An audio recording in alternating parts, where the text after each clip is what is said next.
get it mixed up. I come in peace, kid. I'm bringing commentary and the new releases. I put the hours in to get play on X, scared, destroy you when I'm fall down. If you ain't tuned your head down, what's up? We some Xbox babies, put the switch up.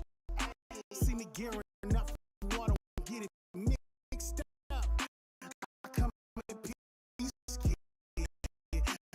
I'm bringing commentary and the new releases. I put them hours in to get prepared now. Play on expert level, don't be scared now. I'm forth, I can tear down if you ain't keep your head down.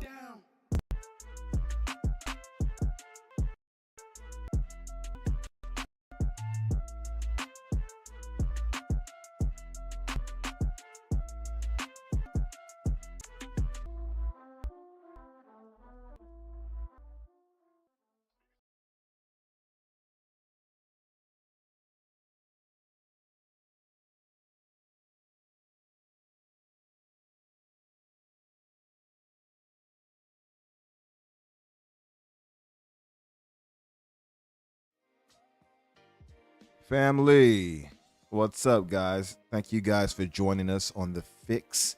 It is your host, the humble, ever greatest of all time, contradictory, infinite Umbra, joined with my illustrious co-host, co-star, Daniel J. McGee.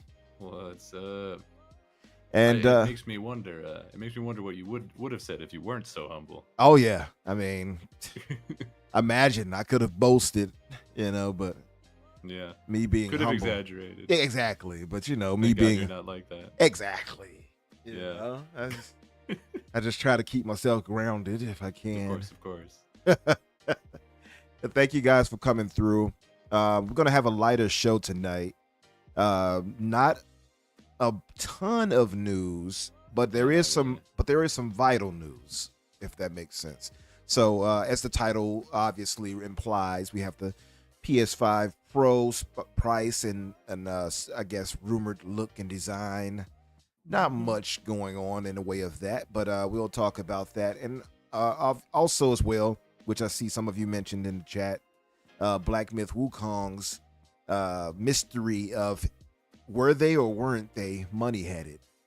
And we'll talk about that as well as highlight a few, I suppose, journalists and insiders, if you will, on their thoughts on it. And I'm seeing some conflicting reports. So we'll go into that as well. And of course, we're going to start off with a news roundup. But first, let's talk about what we've been up to. Danny, what have you been up to, brother? What have you been playing, if you have had a chance to play anything and watching? I've been playing some stuff, but I haven't really finished anything, so maybe I'll save that for when I actually finish a game. Because what I want to talk about instead is, as promised last week, I had my 30th birthday party. Yeah, that was Survivor themed. One now, of my favorite shows. Did your family actually have you have to find food or like? No, we didn't go quite that far. Okay. We still wanted it to be a party, so we didn't do starvation, or we didn't vote people out, because it would be kind of crappy to start a party and then be like, oh, okay, hey, we're 30 minutes in, Steven, just go sit on the couch for the next 4 hours. Like, that's no fun. Yeah. But yeah, we split up into 2 different teams and did challenges that most of which were like one of them was just beer pong. Like a party's a party, right? It's not like we were out there killing ourselves. But it was so much fun, and it was really cool actually, because a lot of my friends hadn't met before. Like it was like it's a thing where it's like, these are my friends from high school, and these are my friends from college, and these are my friends from that other job that I worked at that time. And so like I didn't know, like, because they really don't have a ton in common, other than I guess that I am their friend. Like that's maybe literally the only commonality that they share. And so I was kind of like, how is this going to work out? Like, are these people going to be able to get along? Like, not that they would fight. Like, I'm not friends with assholes, but just Right. like, is it just going to be awkward silence most of the time? And it wasn't. They all like were able to converse and hang out, and it was a really, really good night. Probably the best birthday I've ever had. Nice. Which is quite frankly a really good way to start my 30s. I'm pretty happy Yeah. with the way things are going right now. Pretty happy. Yeah, absolutely, man. Yeah. Glad you had a good time. Thank you. Especially Thank if you feel it's your best. I remember having one It's true, birthday. yeah. I had one birthday that was so terrible. I may have mentioned it before. Oh no. It was February, because my birthday is February the 4th, and I think it was 2005, if I'm not mistaken. That's when the Bears made it to the Super Bowl. The last time they made it to the Super Bowl. Absolutely.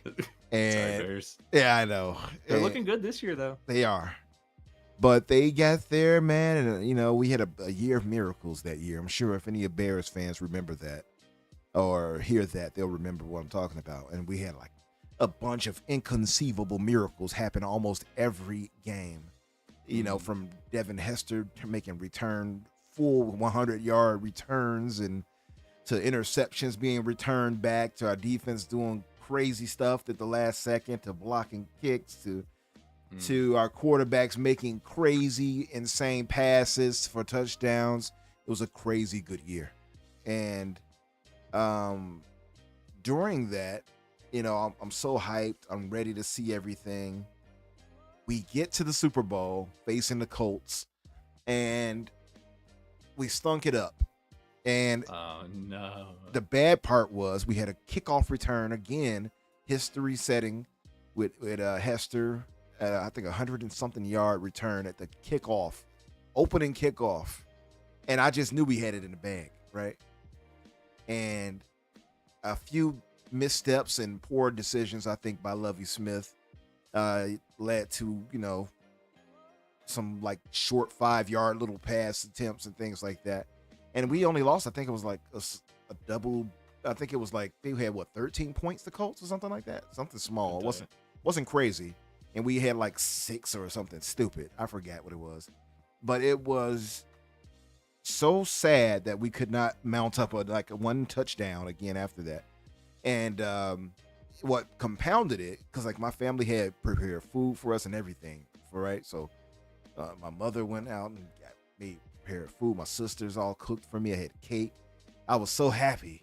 And my uncle, me and him have had a tumultuous history, I suppose you could say. And he started just saying stuff that was irking my soul. He was like, I told you, so yeah, the refs are paid off and all that. And I'm just like, oh no. I'm like, what are you talking about? Like, it was clear, poor decisions by the Bears that stopped us, right? And it was like no ref is making them mess up right now. And he just kept saying it, and I'm already irritated at the game. So he's saying that, and I'm just, I was so disturbed by that loss. I didn't eat any of the food that my family prepared. No. I didn't eat any of the cake, nothing. I was acting like a spoiled child. I promise I was upset. I was so damn mad, man. That sucks, dude. Yeah. I mean, I've had some good birthdays too, but that one always stayed in my mind because it upset me so damn bad. Yeah. Hey, guys in the chat, what was your best birthday? Type that out. Let us know what your best and worst was. The only other thing really of note that I did this week, worth talking about, is we went and we watched AEW's All In, baby. Nice. It was a really good pay-per-view. So is that the one where Bryan Danielson won that one, or? Yeah, so that was the main event, was Bryan Danielson versus Swerve Strickland. Gotcha. Wherein if Bryan Danielson had lost, he was going to retire, and so he won naturally. Which I feel like we kind of assumed was going to happen. But now it's in this really interesting position because we know he's retiring soon from. He probably will still wrestle like off and on, but not like he won't work a full schedule. He's not going to be like a main player. because he's actually moving to more of like a leadership role in the company. Okay, makes sense. Yeah, and because he, his kids are getting to an age where like they want to have their dad around and stuff like that. So he's wanting to spend some time with them. So between the two, he is good, wanting to not have to travel and wrestle constantly and like break his ass every week. Yeah. So what he's doing is, now that he's champion, he's saying like, as soon as I lose this, I'm done. So it's kind of this really cool thing of like, who's gonna take it from him? When's it gonna happen? Where's it gonna happen? Right. So like every rivalry that he has between now and whenever that happens, which I'm not expecting to be very long, to be honest. But every match he has between now and then is gonna be like, it could happen. It's not impossible. This could be it. It's gonna be it. How long has But there were a lot Brian, of how long has he been wrestling anyway? oh damn, I don't know. He started in like Ring of Honor or New Japan or something. Like he's been wrestling for at least 20 years. Yeah, But, I've said this to you before, but he never really struck with me, man. It never really hit home with me, with him. I don't know, like he's a solid wrestler. Don't get me wrong, but I've never like, man, I need to see me some Bryan Danielson and yes, and all that. It never clicked with me.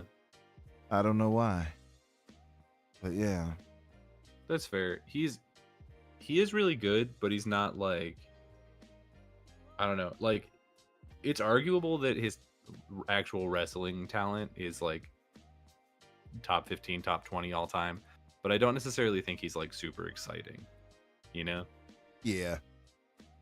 So, but there were a lot of really good matches on that card. Like we had there was the women's match, but actually two women's matches were really good between Mariah May and Toni Storm. Was really good. Mercedes Moné, Britt Baker was great. Will Ospreay versus MJF. I mean, we all knew it was going to be great, but it was, I think, even better than I anticipated. Who won that one?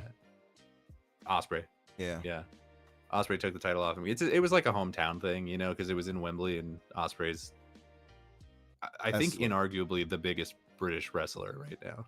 I saw him doing some move where he was, it was very questionable, pause worthy, where he's just like got the guy in a corner and he stands up on the ring ropes, whatever, and he's like all in his face gyrating. I'm like, what the hell?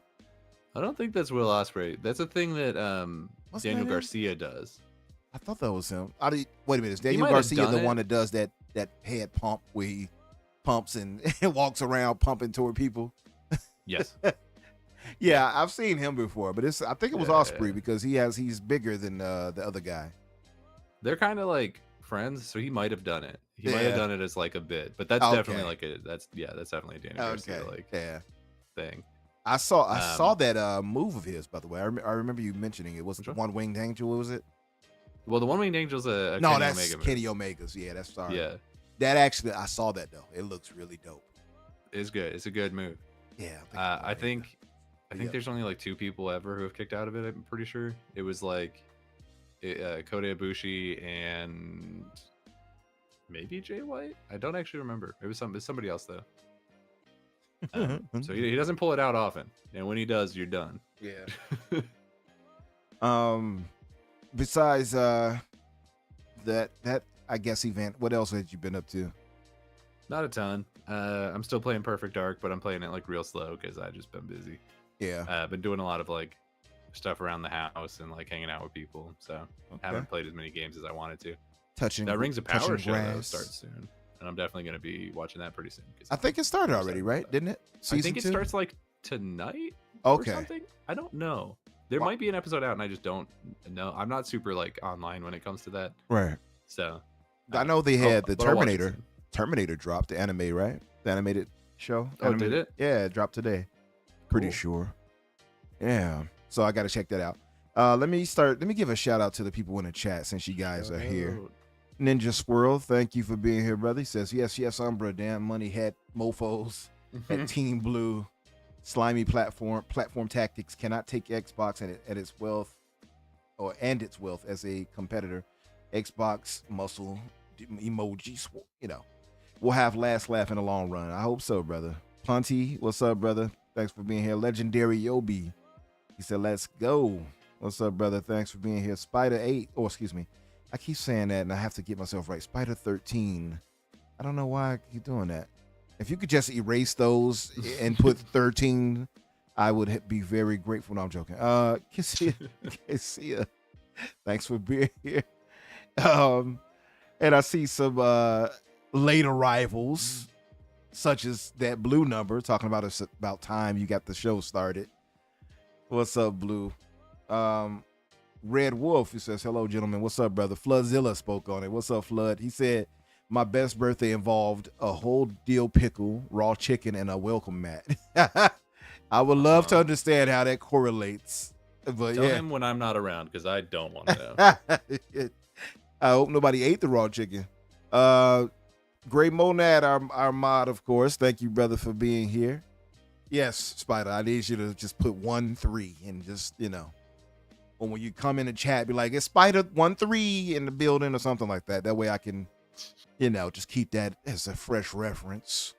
But yeah, hey, so as far as myself, I had been playing a bunch of Black Myth Wukong. The game and the title of question on this advert. But yeah, man, I have been enjoying the hell out of that. He says what goes on the welcome mat stays in the welcome mat. Okay. Good. Understandable. But so yeah, I've been playing a ton of Black Myth Wukong. I have about 60, maybe 2 hours in it now. Loving the hell out of it. Now I'm getting that bit of a FOMO because now people are moving on to the Star Wars. So I'm like, okay, I gotta get Star Wars. And then we got Visions of Mana. Like, okay, now I gotta get the Visions of Mana. It's too many games, too little time, man. Black Myth, however, is really, really solid. I had wrote up an opinion, my little opinion views of the game on Twitter, and it, whenever I do that, I tend to say, why don't I just write an article? People hit me up, hey, why don't you just write an article for this and post it on Kay Asante's blog? So that's what I'm gonna do. I'm gonna reword everything properly, spell check everything like that, and just post a review for it on Kay Asante's The Gaming Circle blog once I finish it. Loving a lot about it. Game science, from my understanding, it was like 30 of them, friends and such, and from school and things like that, got together to do this with Unreal Engine 5. Spectacular first outing for something like this. Obviously, it sold through the roof. 10 million copies sold in 3 days. All worth it, in my opinion. Happy for the success. There are some flaws with it, though. Like, I don't understand why they thought to make such a gigantic map each chapter. And I think it's like 6 chapters. I'm on chapter 5. And there is no map. No map at all.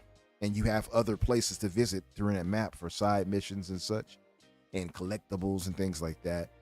And you have no map, so you have to go off your memory of like, okay, did I go that way and check that area, and go back and check it, right? So there is that, and then there are some secrets and stuff like that for secret boss fights and things like that, which I like. It's very Souls-like in that way, but it's not a Souls type game though. It's much more fluid and fast-paced, and I would say it's punishing, but not as punishing as a Dark Souls game. Really, really fun. What would I say? Yeah, but also the mission structure is, when you're playing it, the narrative, you get the general understanding about Sun Wukong, the monkey, right? The Monkey King. And you're now the destined one. So it's not the exact Monkey King anymore. It's you're a descendant, I guess. And you're possibly ascending to be that Sun Wukong's replacement, I guess. I don't know how they're trying to work it. So it's not exactly a retelling of the Journey to the West story. It's a bit of a difference to it. Gotcha. And but it's dope. But the thing is well, I don't want to give too much away, but like the narrative is not as direct and strong as I would like it to be. Because it's like, and also too, just as a tip for anybody who does play it, for one, I wouldn't even touch it on console. It's not worth it. I'm playing on PC, obviously, and I got it at the highest settings. It just isn't worth it on regular console, in my opinion. But to each their own. Hey, we do have Red Wolf in the chat who prefers 30 frames per second. So, hey, I get it. Look, if you're willing to put up with the CBT that is playing on a PC, you go ahead and enjoy that 60 frames. That's all I'm saying. Yeah, yeah. Wolf said, Red Wolf said he just literally got done listening to the last week's show, following up with this with the sequel. Yeah, appreciate you, brother. That's right. Yeah, you're right on time. He said you hot. I ain't gonna say that. I don't use the Lord name in vain. Red Wolf. He said you're GD right. Fluzilla says I finally got past that damn win rat. Yeah, that win rat. Some of these, the one that actually, oddly enough, beat my ass the most was that big-headed monk at the beginning of the game. Oh, Melonhead? Yeah, that bastard. I saw his ass on Twitter. Yeah, he beat my ass about 10 times or more. I can't remember the exact. Yeah, dang right. Yeah, he beat my ass a bit. I guess until I got used to the combat. Then after that, I took him out and kept going and got better. But yeah, let's move on, man. Let's get to this news roundup. So, guys, just to let you guys know, you're right.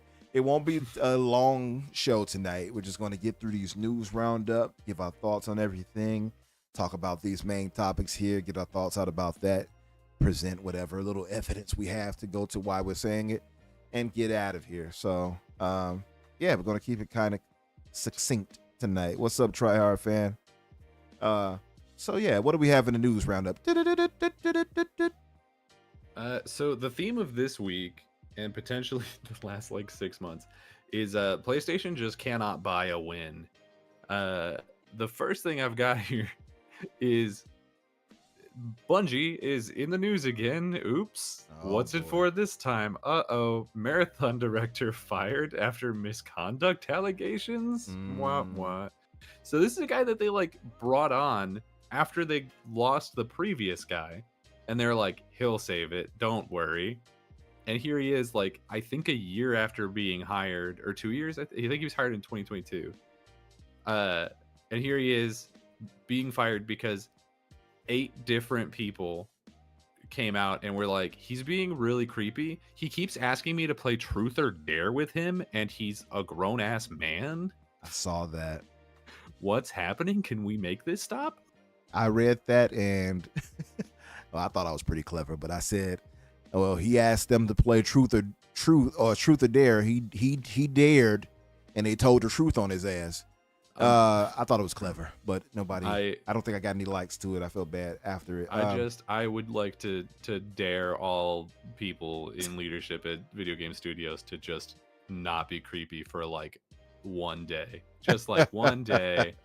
If we could just stop having this for a little bit, that'd be great. And you know the thing is, it's like, thank you, Punty. Punty laughed. I appreciate that, Punty. See, Punty always have my back. He's a real wingman. Someone's got to be. He's a real one. Absolutely. But you know, my thought was that, I immediately believed it because there's too many people saying it. So it's like, okay. Yeah. And the fact that it says after an investigation, so it's like they looked into it and they were like, "You gotta go, dude." Probably saw the text messages, etc., etc. Yeah. And like, well, a lot of these news type of items pop up, you tend to kind of think. I sense like a negative force in the land, like somebody down talked UE5. Oh, wait. MJ Dark, Infinite Umbra, Truth or Dare is Unreal Engine 5 crap, or do you dare me to show why it sucks? LOL. Somebody ban him. Gray, please get him. No, don't ban him. No, but I saw that, in my first instinct was to say, okay, I want to get some type of proof to it, right? And I hate to be like that when it comes to this, because you want to believe the victims of that. You don't want to like jump to doubting that. Sure. But then you have so many people saying it, so many ladies saying it, and then, like you said, they did an investigation. It's like, okay, I believe it. And the reason why I'm hesitant is because there have been false accusations, and I don't want to jump on the council train, if that makes sense. Sure. But, yeah, I mean, I think in this case it's pretty obvious that, like, I agree, and that's why I got over it pretty quickly. Like dude's gotta go. I saw some replies though where one dude was like, what did he say? He said something like, "What? That's all it took for him to be fired?" It's like, dude, like what? He's honestly the whole studio's just doing real bad right now. Yeah. So but it's so dumb because it goes to show, and that's why, like I said, I had to, as quickly as I looked into it and was like, okay, let me read on what they're talking about. I didn't make a judgment to decide one way or another. Shout out to my boy Kiryu in the chat. I see you, brother. And MJ Dark, of course, even though you slandered UE5. I didn't want to rush to a judgment, so I didn't make a decision one way or another. I just wanted to see what they were talking about. But I almost immediately believed it after just reading what they found and things of that nature, and multiple women saying the same thing. And so I know a lot of people jump to, well, they could have conspired against them. I just don't believe that typically happens. And, I saw his reply after where he said he didn't think that he was being offensive and what he was saying to them was crossing the line. And it's like, brother, even if you thought that, let's say that's the case, you are in a position of power and authority, and you automatically know that. Even when you took the job, you knew that you would be in a position where you cannot commingle and flirt with or reach out to, people under you and say certain things. I don't know what it was he may have said, but they said, because like I said, people were kind of trying to run to his defense, and I just mocked him a little bit. And he's like, well, that's all it took. And it's like, yeah, general harassment, sexual harassment at that. Yeah. That will do it for you. Yeah. Like, as if that's not bad enough. But then on top of that, you also hear like, and the game's not coming together, and it looks really bad, and they can't decide what type of game it is, and it's not an extraction shooter anymore. Now it's a hero shooter, and it's like the dude might have needed to go anyway. Yeah, he may have. Like the dude was probably just not good at his job, and then on top of that was also a creep. Like, yeah, get him out. Get him out. Get him out of there. Yeah, listen, he could just get him out of there. Hold on, what is this? MJ Dark says, don't make me leak pics of your dusty old PC. My fossil PC, as he put it. Listen, leave my old dusty alone, okay? It's chugging along for us right now. I'm on it right now for this podcast. Leave it alone.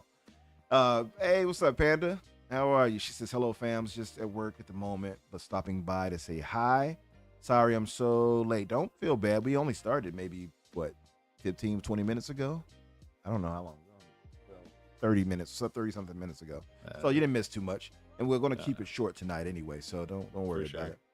But, yeah. Speaking of which, do you want to move on to the next thing? Yes, let's move on. So speaking of PlayStation just not being able to catch a break, apparently Concord is currently projected to lose PlayStation $200 million.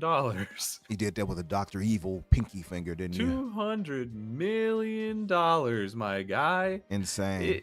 That's 2/3 of what Spider-Man 2 cost to make. That's a whole ass game's budget down the drain. Because this hoe took 8 years to make and no one bought it. 8 years.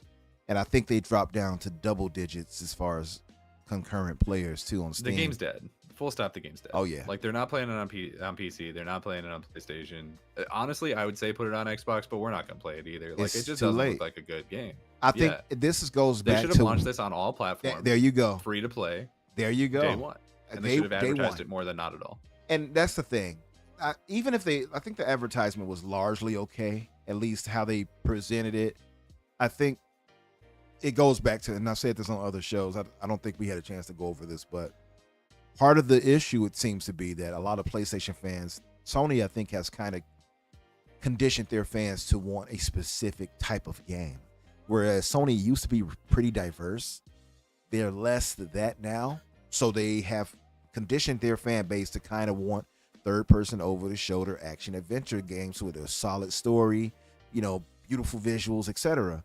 So when you deviate from that, and now you're trying to go to live service, multiplayer shooters and stuff like that in games, it's not really their bag. They'll play third-party games like a Call of Duty, NBA 2Ks and things like that, or whatever, FIFA, whatever, but they don't typically want that from first party. So I think that's part of the problem. Sony's kind of created their own issue. What's up, Donald Taku, brother? Secondly, is the fact that 8 years for this. And by the way, I don't think all 8 years was directly under Sony though. Am I wrong on that? Because they Probably acquired. not. Yeah, they were acquired, right? They weren't bought. They definitely were not bought. Okay, so not all 8 is on Sony, but they don't have No, to eat all of that. Okay. I think they were bought like. Well, no, but the report that I saw was will cost Sony $200 million. Right. That's the terrible part. Now, this is the downfall of that 200 million loss. And for one, we'll get to, I guess, the media in a second. The bad part about this is, and none of us want to celebrate a game failing or anything like that, as a, just to throw that out there, but $200 million loss likely means in the climate we're in, this studio is probably going to go under. The studio's hoed. They're either going to be closed or they're going to be turned into a support studio. That's what I'm thinking. That they'll either be turned to that or probably disbanded and put off into members here and there into other, studios and things like that.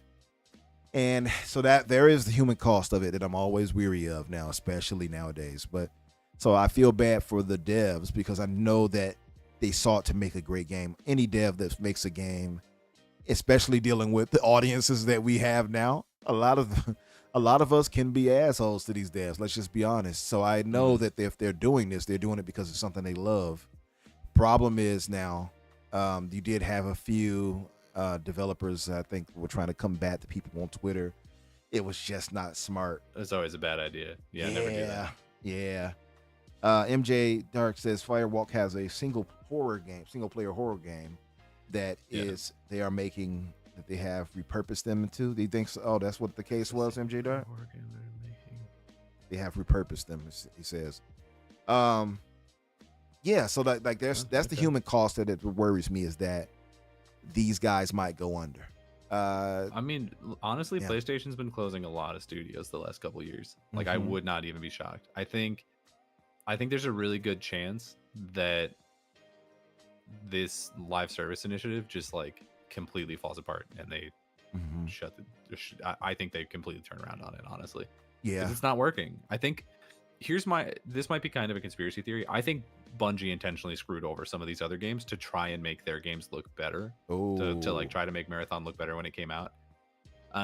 Because you can't tell me that Spider-Verse game wouldn't have sold. You can't tell me that Factions wouldn't have sold. It would have it would have moved, because those are IP that people care about. Even if the game was like mediocre, like people are capping for Concord right now, and that game plays like ass and looks worse. Like it's like, and I've got people showing up all day being like, I can't believe people are sleeping on Concord, and I'm like, no. No, that ain't it. That's not what's happening here. I saw IGN gave it a 7, akin to what they gave Starfield, by the way. That's such horse ass. Yeah. It's garbage. Yeah. It's just like, I don't know. I think I texted you about it even. I was pissed the other day because I was seeing people be like, God, honestly, hold on. Let me just refine that text. Hold for dramatic effect. Hold the line. Hold the door. No, but like, just to say this while you're doing that, it's like I've seen a lot of our Hoove brothers who have tried to mount a defense. I even saw a guy who said he would start blocking people who spoke negatively of Concord. Eat my entire balls. Yeah, so I said, have you seen the defense force coming out to defend Concord? Yesterday it was all F Obsidian. How could they not get avowed to 60 FPS? And today it's, no, don't make fun of Concord. People worked hard on that. Don't do it. like, bro, you cannot. Like, there's so many people who have just been fully showing their ass. Yeah. Like lately, honestly, for the last like year and a half, it's just been a lot of people who like present as like non-partisan, oh, I'm not a console fanboy, and then something like this happens and you're like, oh, okay. Then it's the same thing. I mean, we talked about it a little bit with the Indiana Jones going to PlayStation thing. It's the same thing where like the only people who are legitimately upset about that are fanboys, because it's either you're a PlayStation fanboy who's mad because like who's like pretending to be concerned about Xbox's business, even though they're doing literally better than ever. And so you're coming out and you're being like, I just think this is a bad idea for competition, and like this isn't going to work out. And Microsoft is just sitting crying into their thousands and millions of dollars. Or you're an Xbox fanboy who's like, no, but if they get to play it, then I don't get to make fun of them for not getting to play it. And it's like, Yeah. and everyone else, like at my party, I was talking to some people about it, and I was like, I was talking about that, and I was talking about the 30 FPS avowed thing a little bit. Right. And I was like, hey, if you wanted to play a game, would you care if a game made by Xbox went to another platform? And first of all, no one at my party, except maybe like one person who I wasn't talking to at the time, had even heard that was happening, and for sure didn't care. Yeah. And then everybody The else, casuals about the 30 don't know. FPS thing. Yeah. No, well, because like my friends are pretty like broad spread of how much they play games, right? Where it's like some people are like, I have some friends who are like the Call of Duty guys, or the guys who like show up, who played regularly but only like a handful of games, or like, so you got like a diverse really diverse group of like different tiers of gamers. Yeah. And I was like, and I said the thing about 30 FPS, I was like, if you were excited for a game and then you found out that it was only 30 frames a second, would that upset you? And they said no, because they wouldn't care. Yeah. Because realistically, because gamers online are some of the just like elitist, most elitist, yes, but they're just kind of crybabies, right? Yeah. Where they'll be like, oh, it's first person, I'm gonna get motion sickness. Oh, it's 30 FPS, it's gonna make me want to throw up. And it's like, I wonder dude. if they'll still have motion sickness now that Indiana Jones is coming to PlayStation now. If you put a 30 FPS game in front of somebody, 90% of people, and it wasn't sitting next to a 60 FPS game for them to compare it to, they would not know. I promise you. There's probably a couple people in the chat right now who would recognize it, because like we're really tuned in and we know that kind of stuff. But if you took a 30 FPS game and you slapped it in front of Mr. Call of Duty, he's not going to notice. He's not going to care. Yeah, I have been playing games for so long that I pay attention to that, but I do know what you mean. I think in general, and I've even seen some diehards who said what you just said, that they can't tell the difference. So I can barely tell the difference, unless I'm really thinking about it. And the human eye doesn't even see faster than 60. We don't. So exactly. Once we go to like the PC argument of like, oh, and we can get up to 120 frames and all a that. Yeah. I'm like, that's great. Can you see that? Some people claim they can. I don't believe them, because it's very rare. It's very rare. I looked this up, and it's a very few people in the world who can actually see the difference between 60 and 120. You can see 60 only when you put it side to side to 30, right? You have to see them side to side to see the difference in speed and fluidity. But 60 is more of a feeling. That's the best way I can explain it. Yes, you can feel the fluidity. It'll feel smoother, exactly. But you can't really like see it. You know what I mean? Unless they side to side. That's really the only difference, when you can see them side by side to compare. Then you can see how much smoother the animation, how much smoother the effects, things of that nature. You could start to see it then.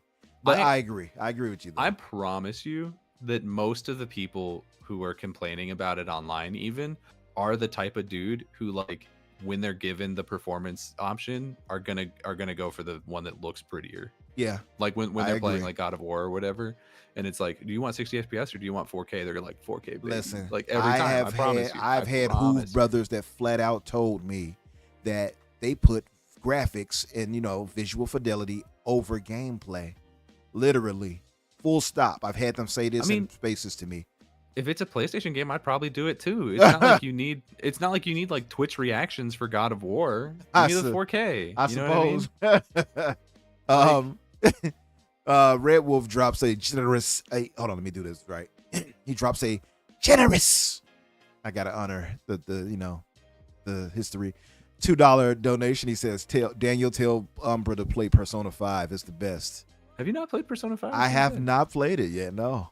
That's really good. I mean, you should play it. You should start with Persona 3 Reloaded. Okay, that's what I'll start with. Now, I heard they weren't connected though, right? Like they're No, I mean, they technically take place in the same universe, but they don't really like crossover. Okay. I think they're adding that DLC that they're adding to 3 Reload has like an extra boss fight where you fight Joker, but that's not canon and it's just for fun. So it's Okay. like storyline wise, they don't. Really. Got you.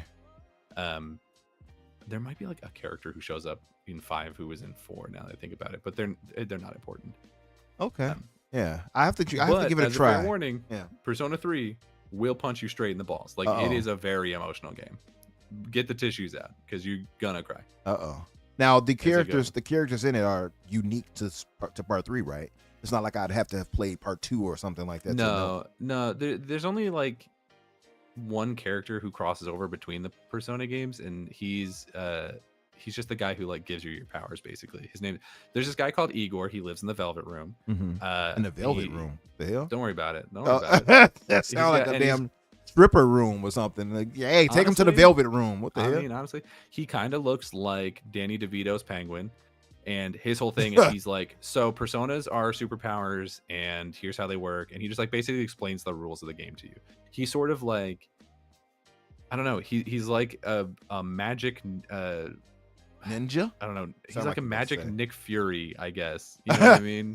Magic Nick Fury. Where he's like, how would you like to summon personas for your country or whatever? Like, I don't know.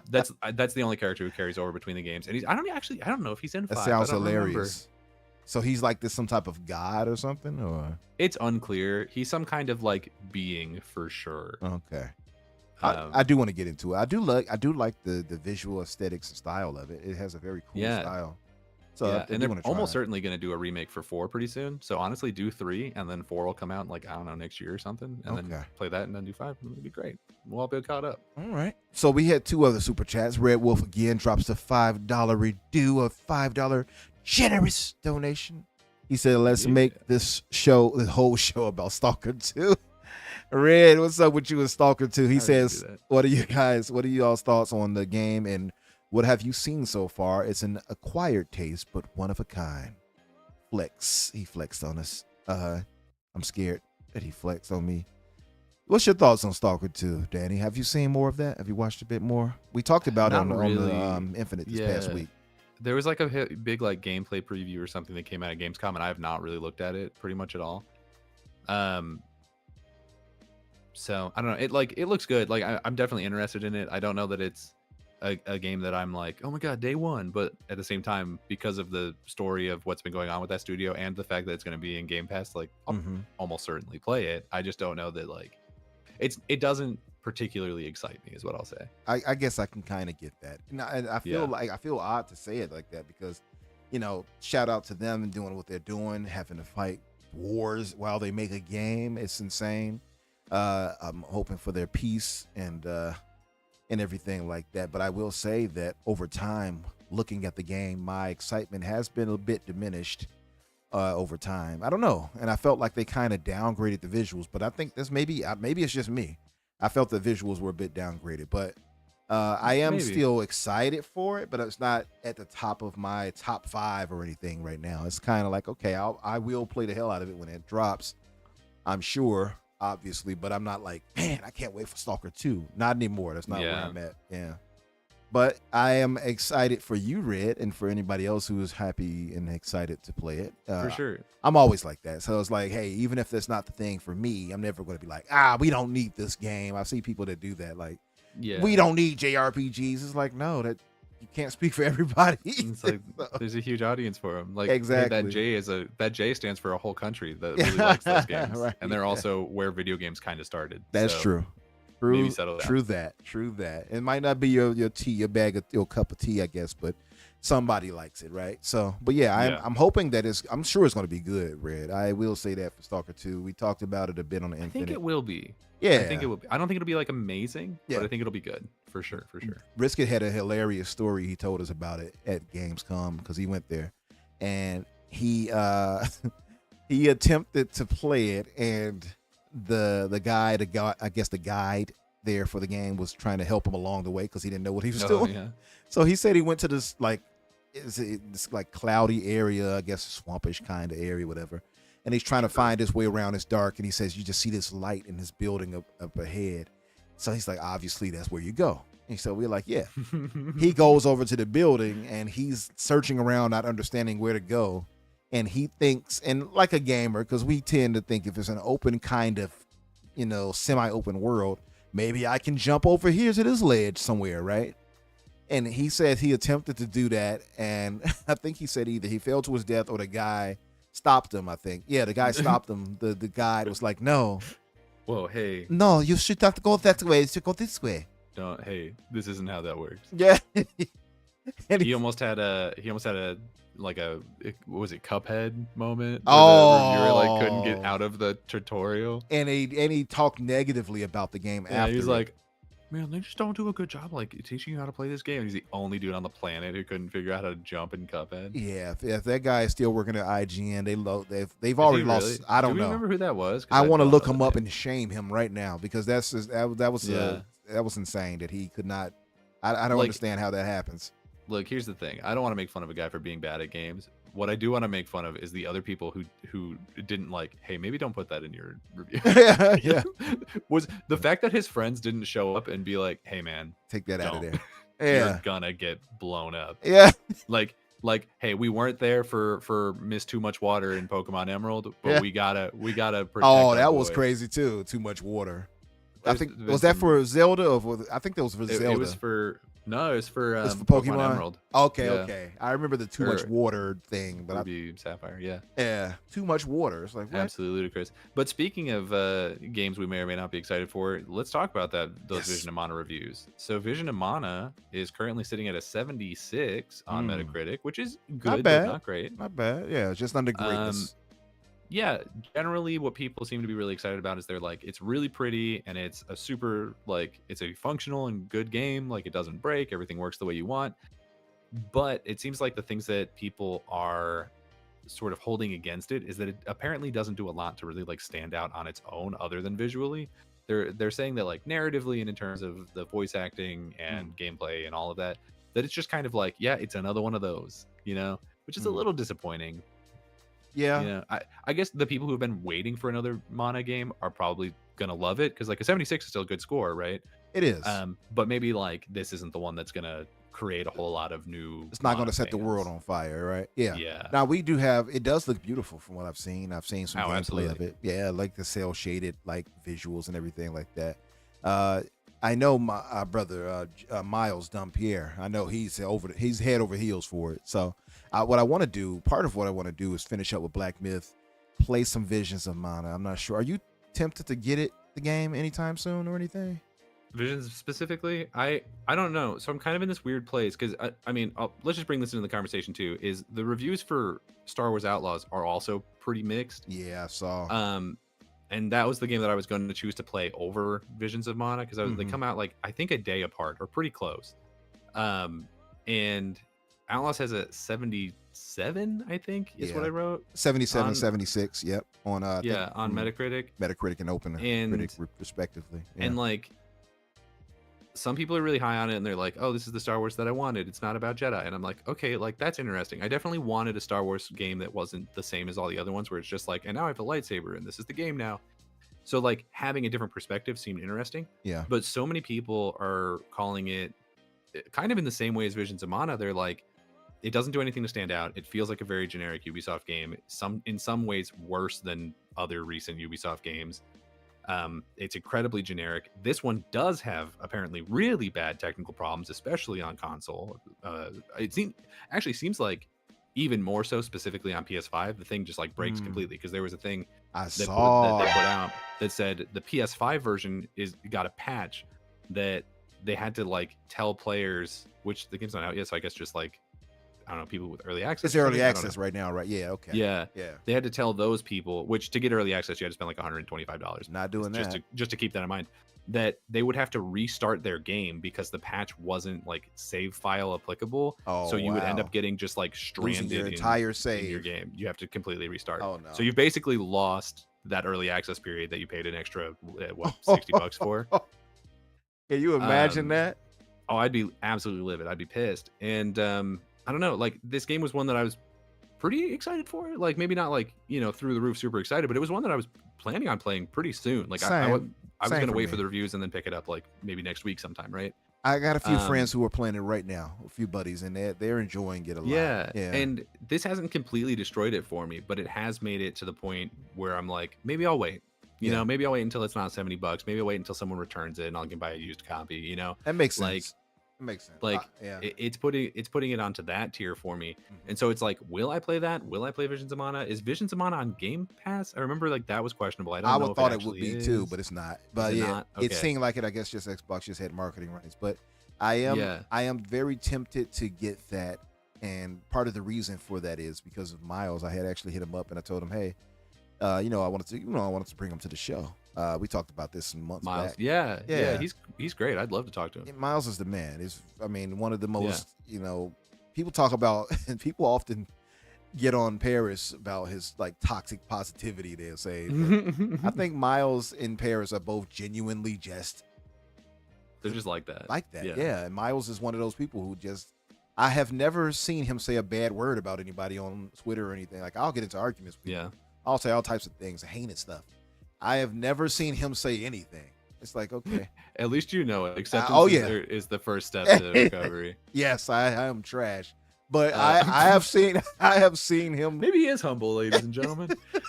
I have seen him. He's just been peaceful and games. He just speaks positive and he's just good energy. And I know he's enjoying it. So I do want to get into that because of him to actually have something really that we can really dive deep on the game and talk about it. Let me get to this other super chats. These other super chats, should I say? My brother MJ Dark drops a generous $4.99 donation to us. He says Fire Sprite, Deviation, and Jay Raymond's studio were all bought for cheap with the hopes of getting more out of them, and that hasn't worked out. Yeah, that's the bad not part. At all. It I don't think they backfired. actually bought Deviation though. I might be wrong, but I'm pretty sure they were just publishing that game and then they got closed down because they backed out. Is that what it was? I don't think they bought Deviation, but they did buy Fire Sprite and Haven. I think is Jade Raymond's. I forgot the name. Something Haven. Is that right? Yeah. If you guys can remember, because I don't want to look it up right now. If you could type that in the chat, Jade Raymond's studio. Of those three, one game has come out and bombed terribly. One I can't even barely remember the name of. I'm pretty sure it's Fair Games or Fair Play or something. It's one of those two. Was it Fair Play? It's either Fair Play or Fair Games, and I genuinely don't care enough to look it up. I think it's Fair Games with the little dollar sign and all of that. Yeah, and then Deviation has been shut down. So truly, this live service push for them has been, terrible. I think, inarguably a complete bomb. Oh yeah, and somebody said that. I think it was Jeff Grubb. Shout out to Jeff Grubb. He said that if anybody was, what did he say? He said Jim Ryan. He said, how did he say it? If getting was getting, what did he say? How did he say it? If getting gone, how does that saying go? Getting while the getting's good. Getting away while the getting is good. Yeah, if it was a person, it would be Jim Ryan. That's what he said. Getting away while the getting was at the time, but but at least he's gone, I guess. Because somebody deal with all this. I think you even made the point some time back that a lot of what PlayStation had, as far as games and exclusives and things like that, that people have known them for up until this current stream of movements they've made, was falsely accredited to Jim Ryan when it should have been applied to Sean Layden, right? Yeah, that was Sean Layden stuff. All the stuff we're dealing with now, because Jim Ryan wasn't in control for that long. It's kind of the same thing as like the presidency, where like when they first come in, a lot of the things that they're getting credit for are usually stuff that was actually put in place by the previous guy. Because it's like it'll be like the first 6 months, and they'll be like, the economy's doing great, and it's like, okay, well, he hasn't even like sat in the chair yet. That is like, true. Yeah. Chill. Often PC people do that. That's funny you say that because it's very true. It does all the time. And so a lot of this stuff, like, let's not forget this like second round of VR, that was a Jim Ryan decision. This sure was. This live service push was a Jim Ryan decision. Pretty much everything that's going wrong right now was a Jim Ryan decision, and he was just like, "Hey guys, I'm gonna go anywhere else. Okay, bye." Like, I think he started to see that he had made a bad call, and instead of like correcting it and taking it down the chin, he was just like, all right, bye, I'm out of here. I'm not dealing with this. I think though it adds more credence to the thought and the theory that he was let go, and I will hold on to that because it just seemed very unceremonious to me. Yeah, and I know some people ran to the defense. Well, they did this. Look, they giving them going away party and all that. I'm sure they're being nice about it, but it felt like they were It like, was a okay, let's get GTFO you out of party. here. Exactly. That's Yeah. what it felt like. It's another thing where like this is probably a hot take and like an unpopular opinion. I don't think that PlayStation is cooked. Like they'll be fine. They're making good money. Right. They're gonna have to make a radical change and fast in order to like continue to make that money. Yeah. Right. This like, I mean, we'll talk about it later, but I like the PS5 Pro. That's not gonna be the thing that does it. They don't have any games announced. Even when they do, they'll be years off. Like it's rough. We're in rough water in Camp PlayStation, right? Yeah. It's not good. And so it's one of those things where because one of the people who's in charge right now is Hiroki Totoki, the money man, I'm like, there is no shot that they're not looking at the Sea of Thieves money that is being made over there and soon the Call of Duty money that's going to be made over there. There's no way that they're not looking at that and going, why don't we put some of our old games over on Xbox? Why don't we put some more of these games on on PC day one? Right? Like, why are we not doing this? Because everyone else is doing it, right? Valve owns Steam, which is basically de facto PC, right? And they put all their stuff on other platforms other than like Half-Life Alyx, but that was a VR thing and all the other VR headsets were garbage. So it's like, what was the point? But like Left 4 Dead, Portal, all that stuff went to Xbox and PlayStation. And well, I actually think it took a while to take to PlayStation because I think Gabe Newell kind of hates PlayStation. But like all that stuff came to Xbox pretty much day one. And I don't see anyone being like, "Oh, Steam's cooked." Like it's not they're doing fine, dude. Right. So and Xbox I is feel doing like the same thing, and they're making more money than ever. They are. Like, and a lot of people keep going to this. They run to that well. That's the funniest part is kind of seeing the fanboys kind of get silenced, even though they still try to make narratives. But they think because Xbox is third technically, that means that they're out of there. It's like that they're making billions, right? Oh, absolutely. It's weird because they talk about it like Xbox is so far behind, and in some degrees, I guess they are. But when you look at the revenue and such, revenue, right? When you look at how much money they're actually making in profit, they're making way more than PlayStation. PlayStation blows tons of money on their profit, especially now with things like Concord bombing. Yeah. I wonder how that's going to fall. The fallout of that is going to be. I see a similar argument in the wrestling community because I'm sort of tertiarily a part of that too, where people are like, "Oh, AEW is failing because they're not doing as good as WWE," and I'm like, "No, they're the second largest wrestling company of all time ever. Like, them not doing as well as WWE, who's been around since like the 60s, doesn't mean that they're failing.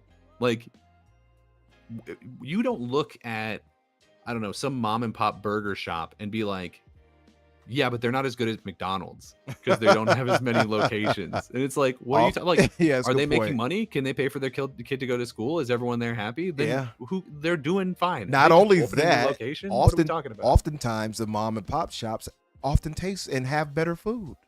So just because that person is in last place, if you will, does not mean that they're not offering better things. And that's the thing. We can directly point to Game Pass being a far better service than anything Sony offers, for instance, just to point to that. I mean, it's the best.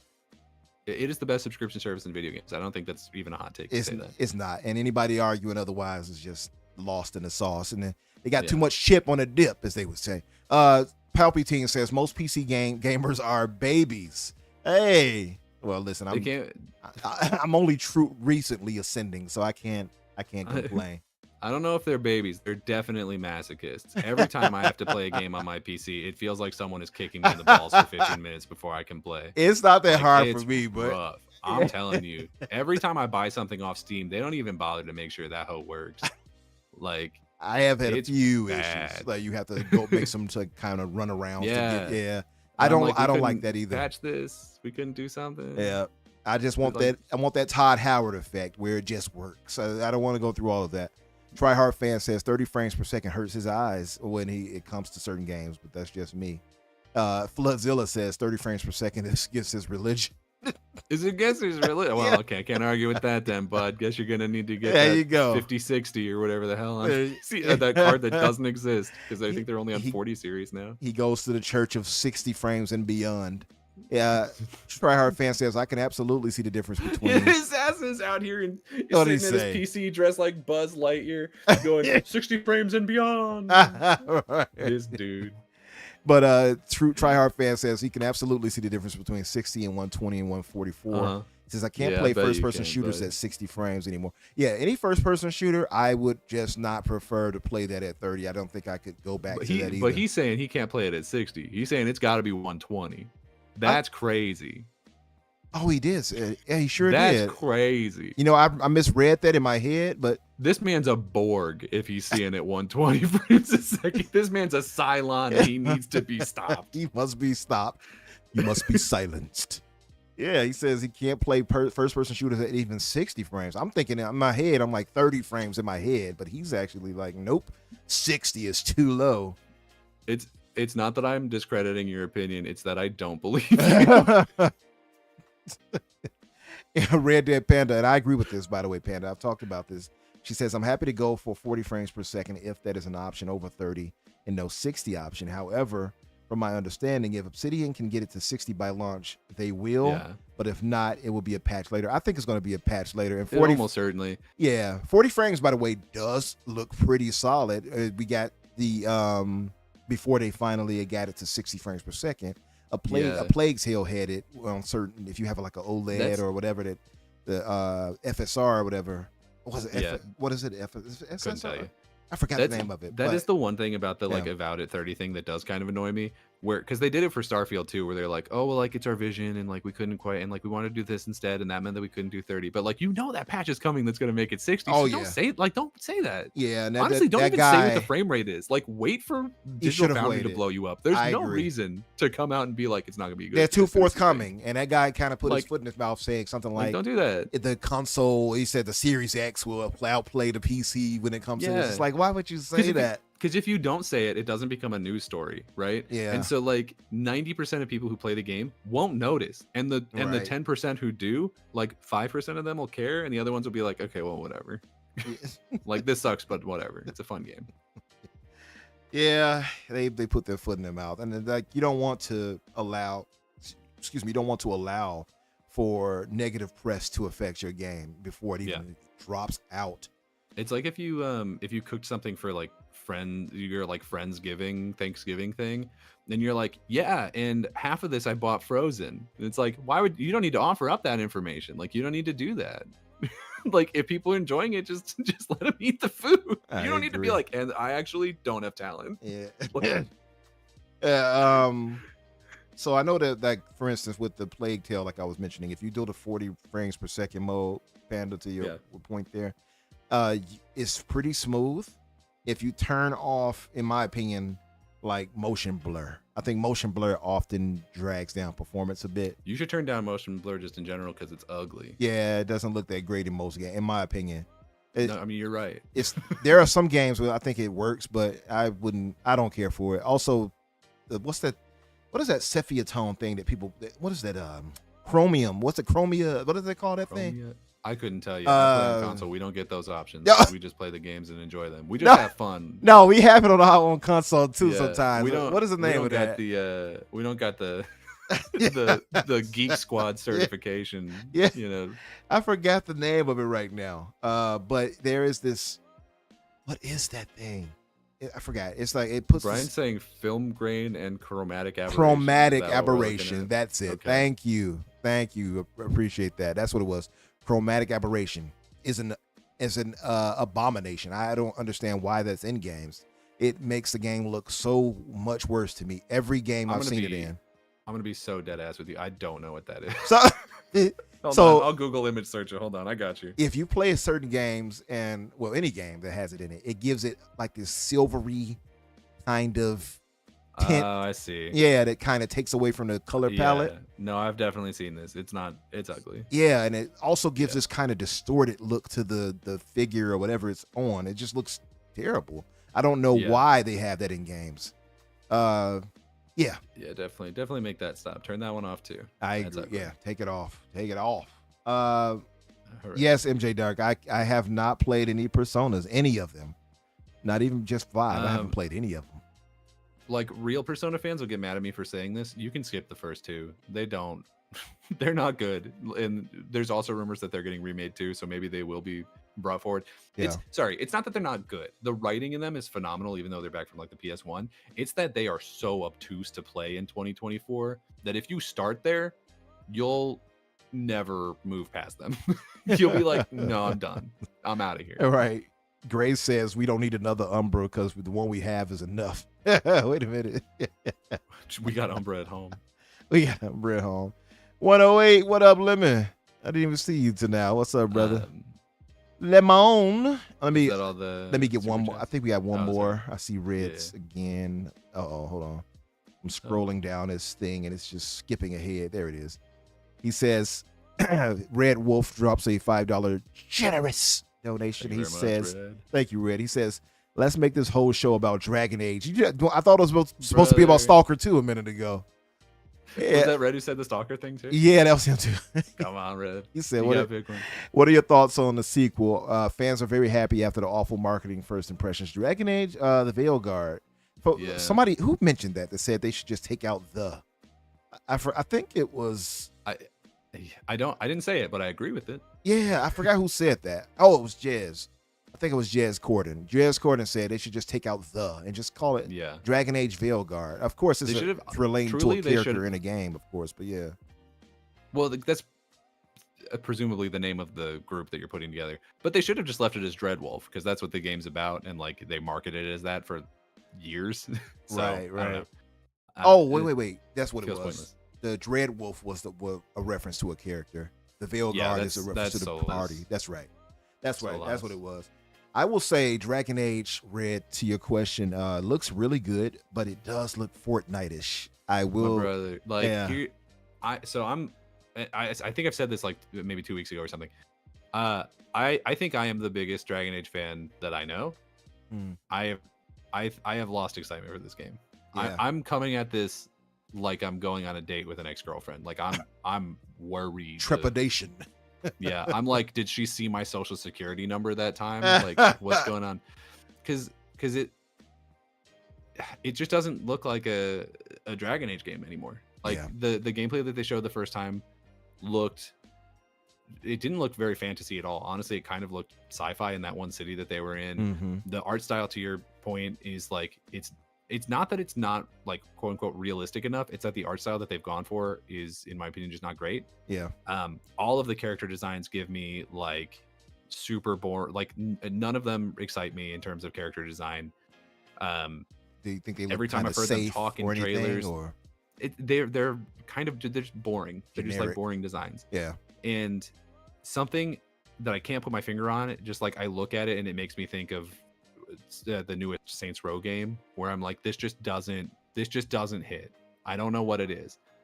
But the thing that annoys me the most about it is that now we know that you can't go into the tactical mode and control your other companions. Mm-hmm. So it's like it's this thing where now you can still like command them to do their moves, but you can't like move them around and position them and go full tactical, which was like kind of the whole point of the previous one. So like, now that was what made it different. So when you make the commands now, they just kind of freestyle, do their own thing. Kind of. Okay. Imagine if you were playing like Wolfenstein or a first-person shooter. Yeah.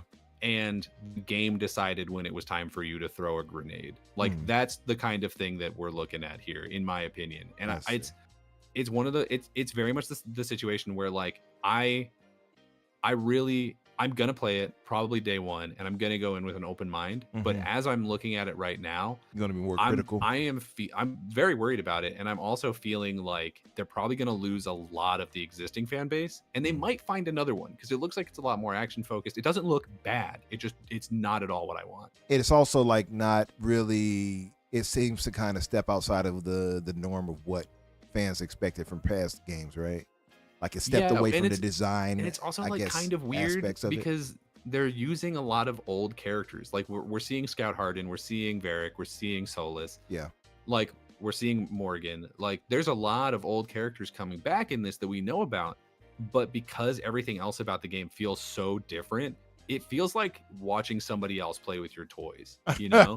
Yeah. And it just feels off. And I don't know. There's something about it where it makes me uncomfortable looking at it, where I'm like, this is not, it's, you know what it is? It's like when you're watching The Thing and you're like, which of these guys is going to turn into a monster and kill me. Right. You're like, it's doing a pretty good job of pretending to be Dragon Age, but it's not. But it's not, and I know it's not quite there. Yeah, that's where I'm at. Let me ask you: the team that's making it's a skinwalker. It's a skinwalker. Is the team that's making this the team from the previous games? I mean, it's still BioWare, but I mean, they've lost so many people at this point. It's hard to say. That's what I was saying. Because like BioWare, people would often, for instance, say 343, bring them back for Halo. It's like, that's not 343 anymore that we had before. That 343 that we had for Bungie, Bungie to take over for 343, should I say. That Bungie is not Bungie anymore. That Bungie is, a lot of those employees left. Bungie's definitely not Bungie anymore, not at this point. So yeah, so it's the same situation with BioWare, which we found out, of course, obviously with the Andromeda situation and things like that. A lot of them left. A lot of issues with EA and things like that abound in management. But so maybe that's part of the problem, is that this new team has kind of taken the soul a bit away from what those games were, right? And it may very well be completely unfounded and come out and be a good game. Yeah. It just doesn't feel right. Like I may come back and just like completely eat my words on this, and I genuinely hope I do. But right now it ain't right. Yeah. Well, hope. Here's hope. That boy ain't right. That boy ain't right in the head. That boy ain't right. MJ Dark says that $47 you can get Vision of Mana on Green Man Gaming. I'll check for that then, brother. Thanks for telling me. It's probably what I'll do. And I was thinking of getting it on Xbox just to kind of support Xbox in this. I don't know how stupid that sounds, but at the same time, I was like, well, I'll get better performance on PC though. So I don't know. It's tough in my head. Yeah, that's fair. And what else did, let's say, Kiryu says, I'm just so glad I don't buy Ubisoft games. Not all Ubisoft games are bad, though, man. I think Ubisoft gets a bad rap. Yeah. That Prince of Persia, for instance, this year was excellent. I will say, though, okay, so one thing that I wanted to bring up about the Outlaws previews was I watched the Kind of Funny review for it. And my guy Greg Miller gave that game a 4 out of 10. I saw a 4 out of 10, and he meant it. And he usually gives pretty high scores. Like he does get pretty fair scores, I think, in general. Yeah, I would say at least like 70% of the time I agree with his takes on stuff. Yeah. I love Greg. Full disclosure, I really like Greg Miller. I think he's a pretty cool guy. I know he's some bad takes. He did say some bad stuff when he called, I think, PlayStation PC gamers or something like that. He called them pedophiles or something. I mean, what was that? I know he was joking, I'm sure, but that was not the type of joke you should make. Let me read a few more of these, and we can move forward. MG Dark says the Star Wars Outlaws and Ubisoft Plus, sign up and then cancel. Well, you can't cancel immediately, though, right? You have to play. You know what? I had an actual terrible situation with Ubisoft, MJ, where I was signing up to them, and I had signed up to them way back somehow using a past email that is defunct now. So it was a whole issue with that. I think I saw my brother Pong Soul was talking about how he had a situation where he signed up recently and had that same situation happen to him. So he paid his money, they got his money, but he can actually use Ubisoft Plus. So you have to technically kind of create a new account, which I might have to do. Let me tell you, I had a similar situation, but went a completely different way with Blizzard a couple years back whenever World of Warcraft Legion, whenever that came out, I had lost my account. The email that I used for that was like completely defunct. I hadn't touched it in years, didn't remember the password, didn't remember anything. Same. But I was able to get in touch with their guest services and basically just prove it was me. And they're like, okay, yeah, we'll just move it over to whatever email you want. Nice. See, that's the type of stuff I'm talking about. And Ubisoft gave me kind of a runaround. And it's like, well, you'd have to do that. I'm like, you know what? I don't care to, like, I was so disinterested. I didn't care to do it anymore. I just walked off. But let me see. 108 says Outlaws is good damn and fun. This gen is weird. Yeah. Some of them are very finicky, I've noticed. And Brian Harris says he's loving actually Outlaws, and it's generally just fun. Exploration is so cool. But now I've heard some things about it where like if you sneak around like the MJ missions in Spider-Man, if you get caught once, you got to start all over. Is that true? I did hear some people call it like the MJ missions the game. Yeah, which is not a positive. That's not a selling point for me. Yeah, I hated those stupid missions in the Spider-Man games. They were not great. Yeah, I actually get upset when I think about them. I'm not trying to be funny, but when I played part 2, I'm the kind of guy, like if you're watching a movie, like say a horror movie or something, Yeah. and the character does something that is demonstrably stupid, and you're like, why are you doing that? Like, I will be talking to the TV like, yo, why, idiot, didn't you just hear the noise come from that direction? Shouldn't you be going the other way? Let me go investigate. All right, Scooby-Doo. Well, actually, Scooby would run the other way. All right, Fred or Velma. But yeah, the first time they run into a real serial killer, Fred is the first one gone. Oh yeah, no question. Automatically. His ass is dead. Hey, gang. Yeah, you're dead. Let's split up and look for clues. I'll check in the murder shack. Bye, Fred. Right, bye, Fred. But yeah, what was that I was going to say about that? Aside from that, so thinking of that, the MJ missions, I got so upset in part 2 in particular where, and I've said this before, you might remember where I said they had her doing things not only that she should not be doing, but was impossible for her to do. And for instance, she got the gun a little late. I don't want to stay on this too long, but she got the little shotgun and was taking out the symbiotes while Spider-Man and everybody else and Miles having trouble fighting these things. 2 or 3 shots, they're out of there for her. And it's like, what? And then she's sneaking around, taking out mercenaries who are well trained. It's like, what? And then the whole taking the shot from Venom, who is like a 20-ton, 30-ton heavy hitter. Yeah, that's just bad writing. That was like, it's like, you don't have to, like, what? You got to make her, you think you're going to make her like look like a strong woman, a strong, independent woman by jumping in front of Spider-Man for what? I don't even know if it was that so much, or if it was like, how do we get her to turn into, God, what was his name? Scream? Yeah, I think that's the name of it. It's like, how do we get her to turn into this? And they like couldn't think of a good way, and so they were just like, screw it. Yeah. Like, that's what it feels like to me. I don't think that it was like, oh, we have to make her look like she can take a hit from Venom. I think it was like, that might be, it might be I literally think they just didn't take the time to think of a more interesting. You might be right about that, and it was Scream, by the way. I looked it up to make sure. Scream. Yeah, yeah. And I remember Scream in the books, but yeah, that I was just stupid. Like I enjoyed the game overall, but certain story beats was like so dumb, and especially that ending part where Miles literally encourages her to go into the underground, the train station or whatever to take out the symbiote. Hey, like, why would you allow that? Hey, your boyfriend keeps playing with guns and telling me not to come to school tomorrow. Do you want to go talk to him right now? He's in the murder shed with Fred. Right. I heard some screaming a while ago, but I think everything should be fine. I heard some screaming and I found this bloody ascot. I think Fred's probably fine. You should go check on him. It was so stupid. Red Wolf says it's sweet baby ink. Yeah, he did it in the I don't want to say the type of font, but you know what it is. So hey, anybody that's still here with us, could you guys be sure to hit the like button for us, and if you have not done so, to hear us in our marvelous voices, very humble, marvelous voices, please hit the subscribe button. I don't often say that enough, but I have to make sure to say that. Please hit the like button for us. My brother from another Everborn saga. What's up, Everborn? He's often very busy during his time. We got to get you back on, bro. I know it's been a while. Okay.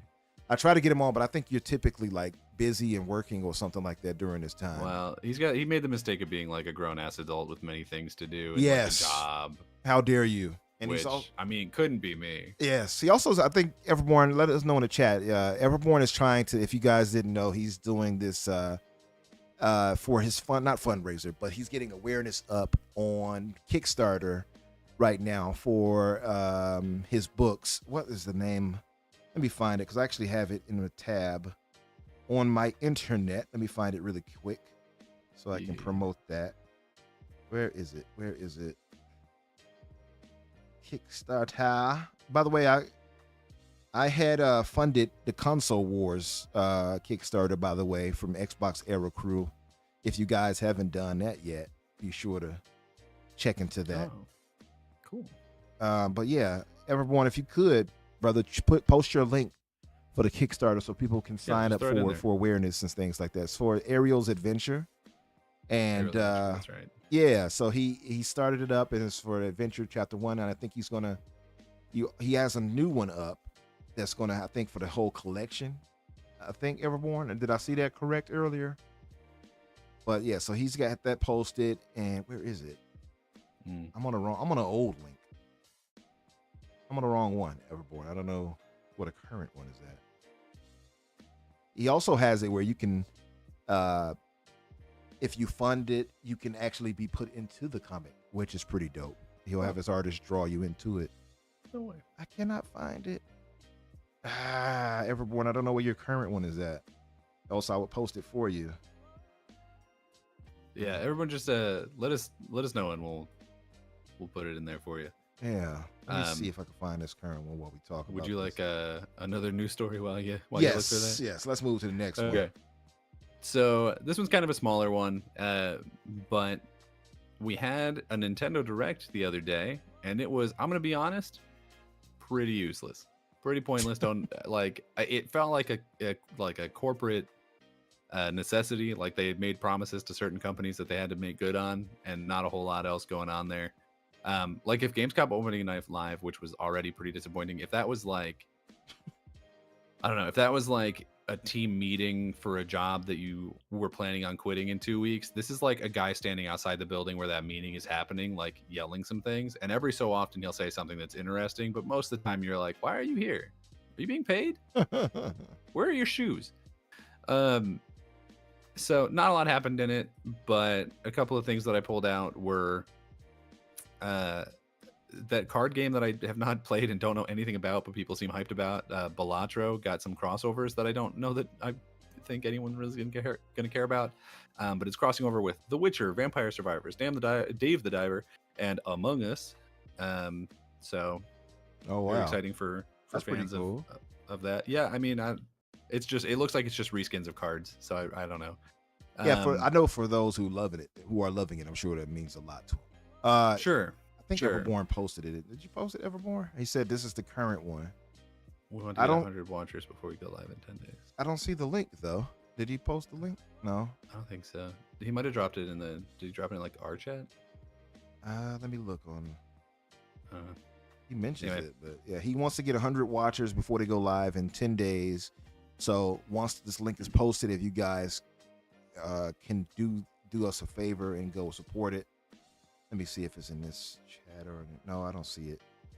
I'm sure he'll post it. If not, I'll post it later in the comment section myself, if need be. Absolutely. Yeah. So some other things that came out of this Nintendo Direct. They announced a new Coffee Talk game. I don't know if anyone's played those. The first two are like interesting. They're basically just visual novels, but this one takes place in Tokyo, and it's called, get this, Coffee Talk Tokyo. There's a dating sim that they announced that I just thought was kind of funny called Date Everything, where you're in a house that I think you're renovating, and like every single thing has a weird personification where it's like, do you want to date your spice rack? Do you want to date your refrigerator? I don't know. It's just rack? like, yeah, dude, I don't know. They said there's like 1,000 different things in the house that you can date. Yeah.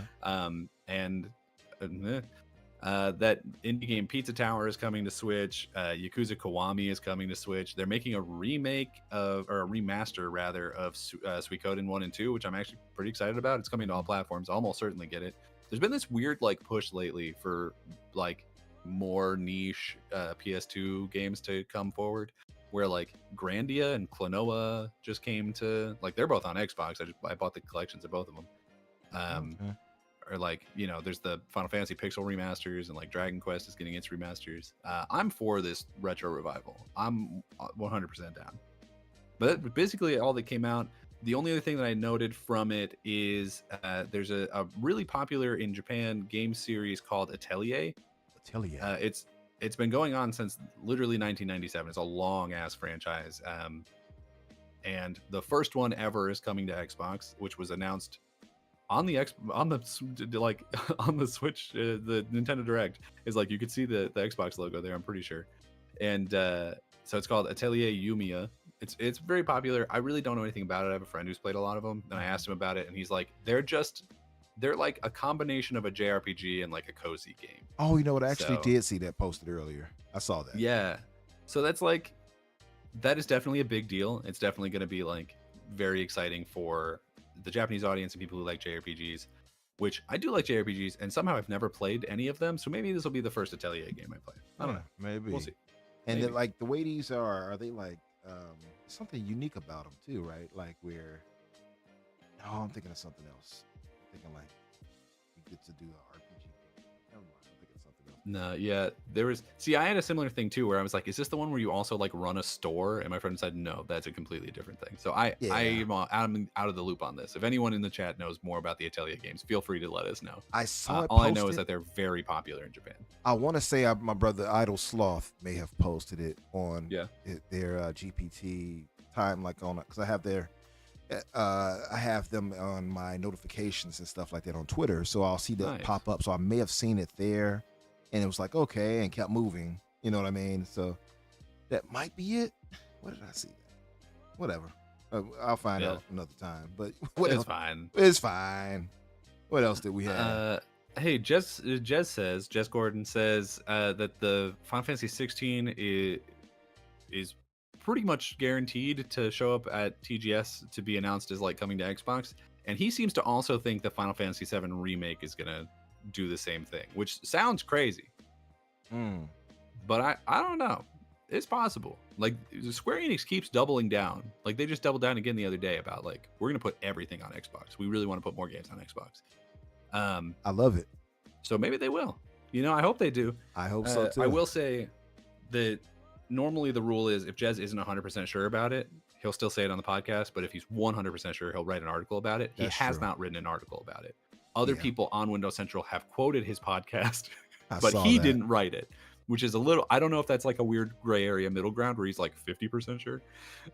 That's a good point. If he believes it for sure, he'll typically write about it. He will write about it. Yeah. So I don't think that he's 100% on it. So don't necessarily, take this to heart. Yeah. But it's possible, and I think it'd be cool. It should. I mean, I believe that certain moves we've all seen clearly alludes to Square coming to the table, right? Phil meeting up on stage with them. It's not even alluding.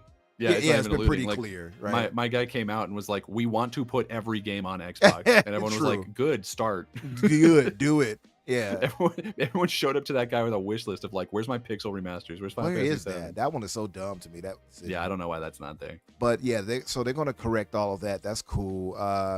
Listen, Square had to bend the knee because I think we've said this before. The business decisions made no sense unless they were trying to be acquired by Sony. Yeah. I didn't understand that, and I don't see why you would like alienate anybody. Yeah, and then get so much more money out of everybody. Spent all their money on Bungie, and we saw how that went. Exactly. Just go ahead and put it everywhere. What are you being selective for? I don't get that. And there's Square, as we know, is not unanimous. They are uniquely weird when it comes to not meeting sales expectations. Like, it sold 10 million. It failed expectations. What did you expect this game to sell? It's like, yeah, you put it on a platform. You put it on the PS5 that's only sold like 30 million. Did you really think that more than 1 in 3 was gonna like? What are you?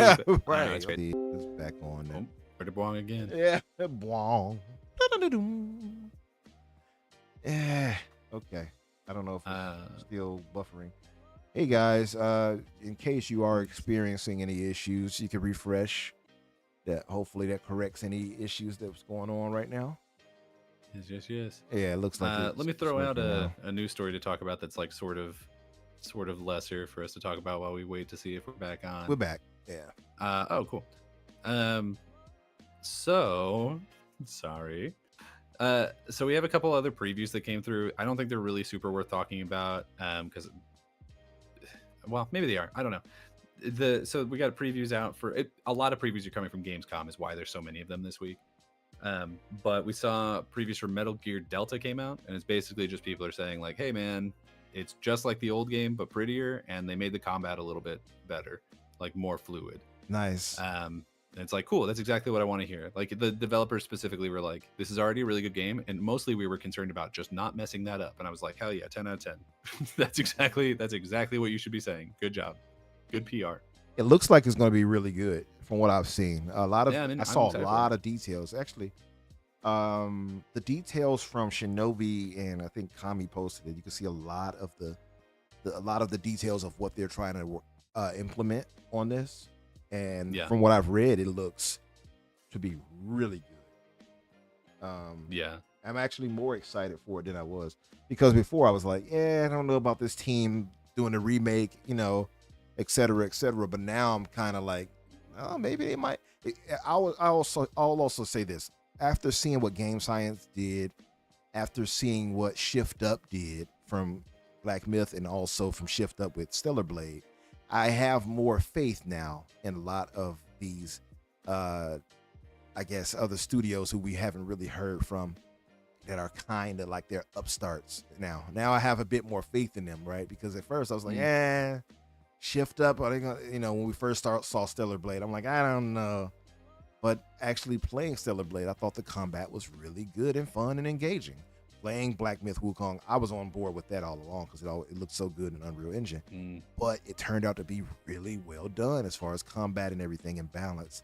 So now I have more faith in these people actually doing this with Metal Gear. So I'm very excited for what I've seen. It looks visually great. I'm actually very excited for this. I think it's going to be good. And also, too, speaking of that, maybe they can do something with Metal Gear Solid 4. I know they talked to Konami. Somebody reached out to Konami. Yeah, they got to get that. I think that there were rumors because they just did the was it called Master Collection or whatever. Yeah, the Master Collection. I think there was rumors of them doing a second because it was called Volume 1. That's so the right. assumption is that there'll be a Volume 2 and they'll put 4 on that because it's been trapped on the PS3. It's so stupid that they did that. Yeah, brick of a console for the last God knows how many years. It's been a long time. I we posted need to get about that that.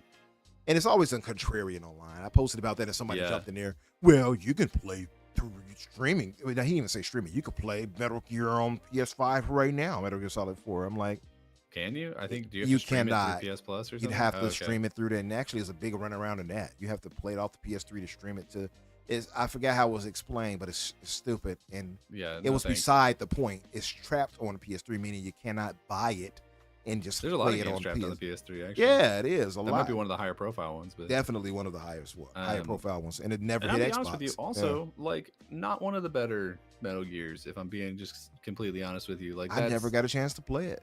Metal Gear 4 is good when you get to play it, but it's a movie, like, I heard it was a lot. No less than 25 hours of that. I heard it was not a lot. Yeah. I at the time I had a PS3, but I think I protest like not buying it until it hit Xbox, and that turned into me never playing it. Yeah, that's what it was. Yeah, sounds about right. Yeah, but I hope that actually happens. I would like to actually get a chance to play. Me through too. it. Yeah, I really want to play that. We have a couple just really quick things for some Xbox games coming out. Age of Mythology Retold reviews came through. It's got an 84 on Metacritic right now, which is pretty good. It's not breaking the bank or anything, but it's pretty cool. Most people are saying, hey, it's just the old game and it's made fresh. There's some new content that's pretty exciting and there's a lot of quality of life improvements. And as a big fan of Age of Mythology, that's exactly what I want to hear. Shack News, I want to call them out because I think they said something stupid. They said they didn't think it needed to exist because Aura History Untold is coming out soon.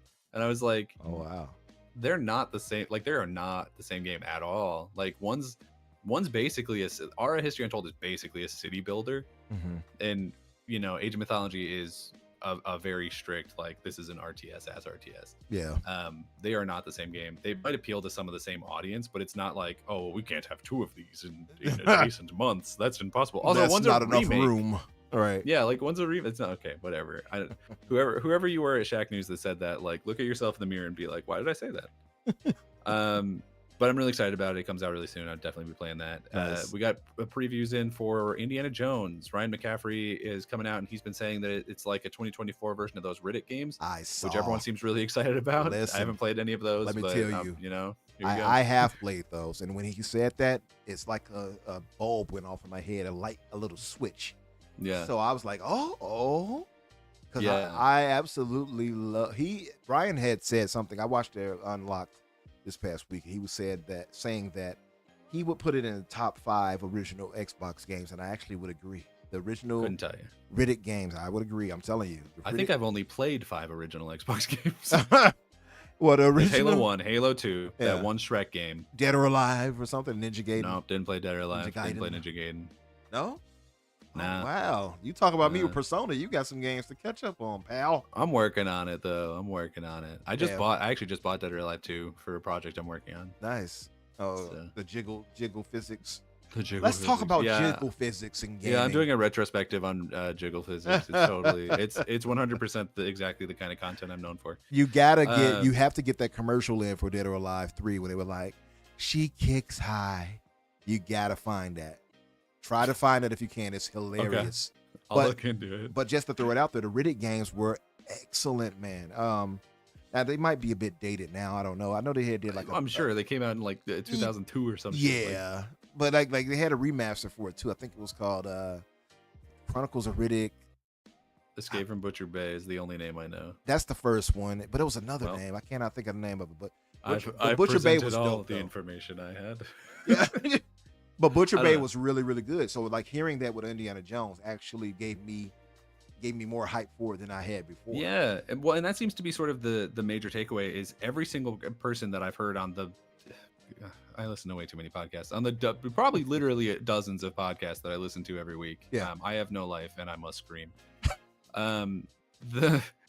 The takeaway across the board, except for like one or two very PlayStation centric ones who were just fanboying, was that they went into it like, I don't really know what this game is. I'm interested in it, but not excited. And across the board, nearly every single one of them was like, this is now one of, if not my most anticipated game of the year. Yeah. And that's pretty crazy. It is actually pretty okay. crazy. This is this is maybe not a good conversation for right now. I don't know how much time we have. I was looking at like the rest of the year and what I was expecting game of the year to be this year. Mm-hmm. I think it's going to be a pretty weak year in that category because it feels like pretty much every big game that's come out has had more mixed reactions than normal years. I kind of agree with that. I think though that it'll probably be games that's more obscure to some people. I think Prince of Persia should probably be one of them that's nominated. I think here's the thing is I think there's always like one indie game that goes in there. Yeah. And I'm pretty sure, because I'm talking specifically the Keeleys, the Shillies. Yeah. And I think that it's going to be Balatro. I think that's the one because people keep talking about that game, you know? They're probably Whereas an I indie feel game like- of the year. They might put it in Yeah. that category itself. And not I think that one will not get, the big I dogs. genuinely, because what is it, like 6 they get nominated? I 6, think it's going to be Balatro. I think it's Mhm. going to be Astrobot because I genuinely I'm think there's happy- going to be a I'm lot of excited people. for that. Yeah. When Astrobot comes out, I'm not excited for it. I think it looks You're like- not? It looks No, really it's like fun we made to a me. sequel. We made a sequel to the PS5 tech demo. Woohee! Wow. I actually, I played through that recently. By what, 2 months ago, maybe, or 3. yeah, I enjoyed the hell out of that, man. I think it's. I hate to say it, like, hey, It's fine. you know, My thing is like, I think it's fine. It controls fine. It's just like a completely like for me, it's a very mediocre platformer. And then on top of that, I feel like it has no identity of its own. Like its entire personality is with just like, isn't PlayStation great? And it's like, yeah, but yeah. hey, Astrobot, what about you? Are you great? And Astrobot goes, Yeah. I don't know. Here's a memory card. Right? Right? I do get what you're saying on that part. The latter, I agree. I don't think it was mediocre as far as platforming, but It's like fine. I do agree that it didn't have an identity of its own because it was, to be fair, it wasn't meant to be, right?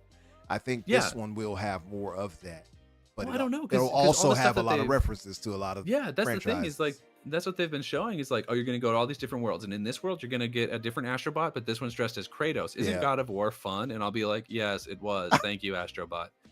Make sure you go buy God of War It's- after this. You know what it is? It's the member bear. It's a PlayStation version of the member berries from Member?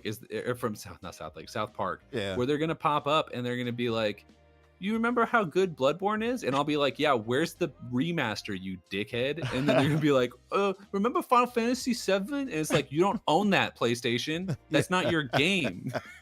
Is it? Like, I think honestly that annoyed me so much playing through the tech demo one. Was like so many of the references, it was like that's not your game, and you're trying to convince me that it is. Like, as someone who follows the history of it, I was like, you guys there's some of things in here that you're raising up as like, wow, remember that? Wasn't that great? But like you canceled it because it was a horrendous failure, like the Vita. Or it's like, remember these games? And it's like, yeah, you mean these ones you didn't make? These games that are on every platform? I did Like- notice that. Like, remember when they did PlayStation All-Star? Yeah. And they put the Big Daddy from BioShock in it? A game that launched as an exclusive for Xbox, right? Yeah. Everyone was like, what are you doing? What does Call he me- mean by that? Call me Big Daddy. Want you back that ass up. I don't know. Sony, It's- who was you playing with? That's the thing. So I think that one will be in there. And then I think the other three are going to be like, maybe Assassin's Creed Shadows if it doesn't like I can trip see over its that. own balls on the way to the stage like every other big game has. I know, right? Yeah, I can see that. I could though. see. That makes sense. I think it's gonna be Final Fantasy VII Rebirth, and then it's gonna be like hopefully Hellblade, because genuinely so far this year that is unquestionably the best game of the year. Yeah, no, I haven't played Rebirth, but I've only heard positives about it, and it of course got a crazy like 90 2 or something I've heard like that. positives about it, but I've heard positives about it from like one guy, because nobody's played that thing. Yeah, not a lot of people in my circles have, but I do know a few who did, and they enjoyed it. I didn't see them talk about it too much though, to be fair. Yeah, but so they might have played it and finished it, or they might have stopped and started playing something else. I'm not sure, but that is definitely going to be a contender just because of the score and everything. I think Black Myth is going to be one from the sales and how Maybe how I don't well it know how landed. much they care about like sales about in that category though. I Like, think don't it- think they look at I that. think they tend to favor it when the game is well received by fans and sales well, right? Because it's like it's Yeah, but unparalleled Black- success but- that you can't ignore. You know what I mean? But Wukong is being received relatively well. Like it's selling really well, but Yeah. the actual like critical reception is pretty mixed. Yeah, I think it's like 70 something or something like that. Yeah, a lot of people are like, it's fine, it's okay, and some people are like, I don't get it. I and don't- then there's me other people who are like, personally, this I is my think- favorite. Yeah, that's true. Yeah, I like have it's seen that. but- all over the shop. yeah. So I Yeah. don't know. It could be. Hey, But it's a weird year. It is really weird. is. Like I remember last year we were looking at 2024 and we were like, wow, it's gonna be a great year. And I feel like that is not panned out. I feel like that has not happened. it thus does far. feel like that. And I remember talking about that and saying, yeah, next year, we got heavy hitters, and they Yeah. have been heavy hitters, but they just haven't landed I as don't- well yeah, as we thought. A lot of the ones that we thought were gonna hit really hard hit like pretty middlingly. Yeah, that's Like true. even Hellblade, which again I genuinely think is the best made game of the year so far. Yeah. Got like a lot of 6s and 7s. It and did. I thought think it deserves like an unfairly- 8, 8.5. I Yeah, think for sure. it deserves at least an 8.5 as well, at the most. I Yeah. would say. I think if I'm not mistaken, I came away from it with an 8.5. If I'm not mistaken. Yeah, which is not like, oh my god, it's the best game in the world. But it's like, not. Yeah, it honestly, does. this year probably one of the better ones. It is, and Genuinely, no genuinely. issues. I had no technical issues, anything. By the way, Brian Harris says Hellblade 2, the best looking game of the year. I didn't finish it because the combat just kicked its butt. I get it, but It listen, gets tough. I You can agree with cheat, you, though. and I think because I'm playing Black Myth, and people were like, "Oh, Black Myth." I think it's a bit of that recency bias, so people are like, "Oh, Black Myth is the best looking game ever in Unreal Engine." I'm like, no, No, the it's environments. Hellblade. It's definitely Hellblade, and I can tell you this as a fact. Hellblade does so much right when it comes to the realism of the characters. It looks insane, and I'm not trying to do the whole PC thing here, but especially playing it on PC, it is This guy. it is- I'm just kidding. Go for it. it's otherworldly visually. I have never seen a game look this good. My eyeballs melted out of my head how good it looked. Now I played Black Myth. It looks crazy good. Environmentally, How dare you call us out? eh, How dare you call us out like this, Mona? environmentally and lighting wise, it's gorgeous. Like it goes toe to toe with Hellblade environmentally in most cases. Yeah. But as far as environments overall and just in the actual human body and things like that and realism, Hellblade 2 is the best looking game I've ever seen by far. And then it also has like, for me personally, I apparently this is like a point of contention. I think it has an extremely like powerful and impactful narrative. I like, think a so through line too. with those characters. I think Yeah. it might not be like surfaced to people who don't really like pay attention and look for it. Mm-hmm. But if you're paying attention to like what's going on to the characters and what their situation is, there's so much going on there. Yeah. So much. And shout out to Gray. He says Umbra said it's going to be a short show, but it's almost 2 hours now. It's almost 2 hours. How dare you? We How dare you always call do like this? that. We always Let's do move on to the that. next thing real Yeah. fast then, because we're almost done here. There's only one more preview, but I wanted to mention it because it's avowed and I'm excited for it. Yep. It's exactly like Indiana Jones, right? People are going into it being like, oh, I don't know, it hasn't shown super great and it's going to be 30 FPS, blah, blah, blah. But then like they're coming out of it being like, wow, what an amazing game, like straight up. Like even people who are like straight up grifting for clicks after doing this preview have been like, actually, I kind of like it. I think it looks good. So I don't know, Valve shaping up. They're saying that the writing and specifically the companions is like really, really good, which is exactly what I wanted to hear. Apparently the combat feels good and pretty crunchy. The only negative I heard, and I think it was from Destin Legary, maybe, I think he said that the like sound effects for doing melee combat needed to be crunchier. And that was the only negative I heard from anybody in the like 10 previews that I listened to. So I'm hearing some good things good. about it. I had faith in Avowed. I will say though, I instinctively trust Obsidian to make good games. That's fair, and I think that's the reasonable takeaway. Shout out to Abdel. What's up, brother? Now I agree with you 100%. Obsidian, I think, just they know how to make good games. It's like having Insomniac. Typically, I trust that Insomniac is going to give us something good, right? Yeah. Oh yeah. Which is why I'm mad that Spider-Verse game got canceled. Yeah. And why would you do that? I don't know. I don't know what Sony was thinking, but no, I'm with you on that. So I have faith in it off Obsidian's strength alone, alone, should I say? But I'll also add though that this is another one of those where I think contention came up about its visuals and the visual aesthetic style that they went with. Yeah, so, they were like, it's too colorful, and then the second trailer came out and showed other locations, and people were like, "Oh no, that's right. Video games have different locations, different biomes. Who would have crazy? Who would have thunk it?" But that is, I agree with that, and I think that, well, from an onset, I was the one defending it. I had other people who were like, "Nah, it looks too colorful," and I don't know, I don't like it. And I was like, no, I think it's gonna be fine. So I still think that, and then you can see the delay that they've given it already. Yeah. It is already looking better and more better. Right. Excuse me. The more we see it, it looks even better.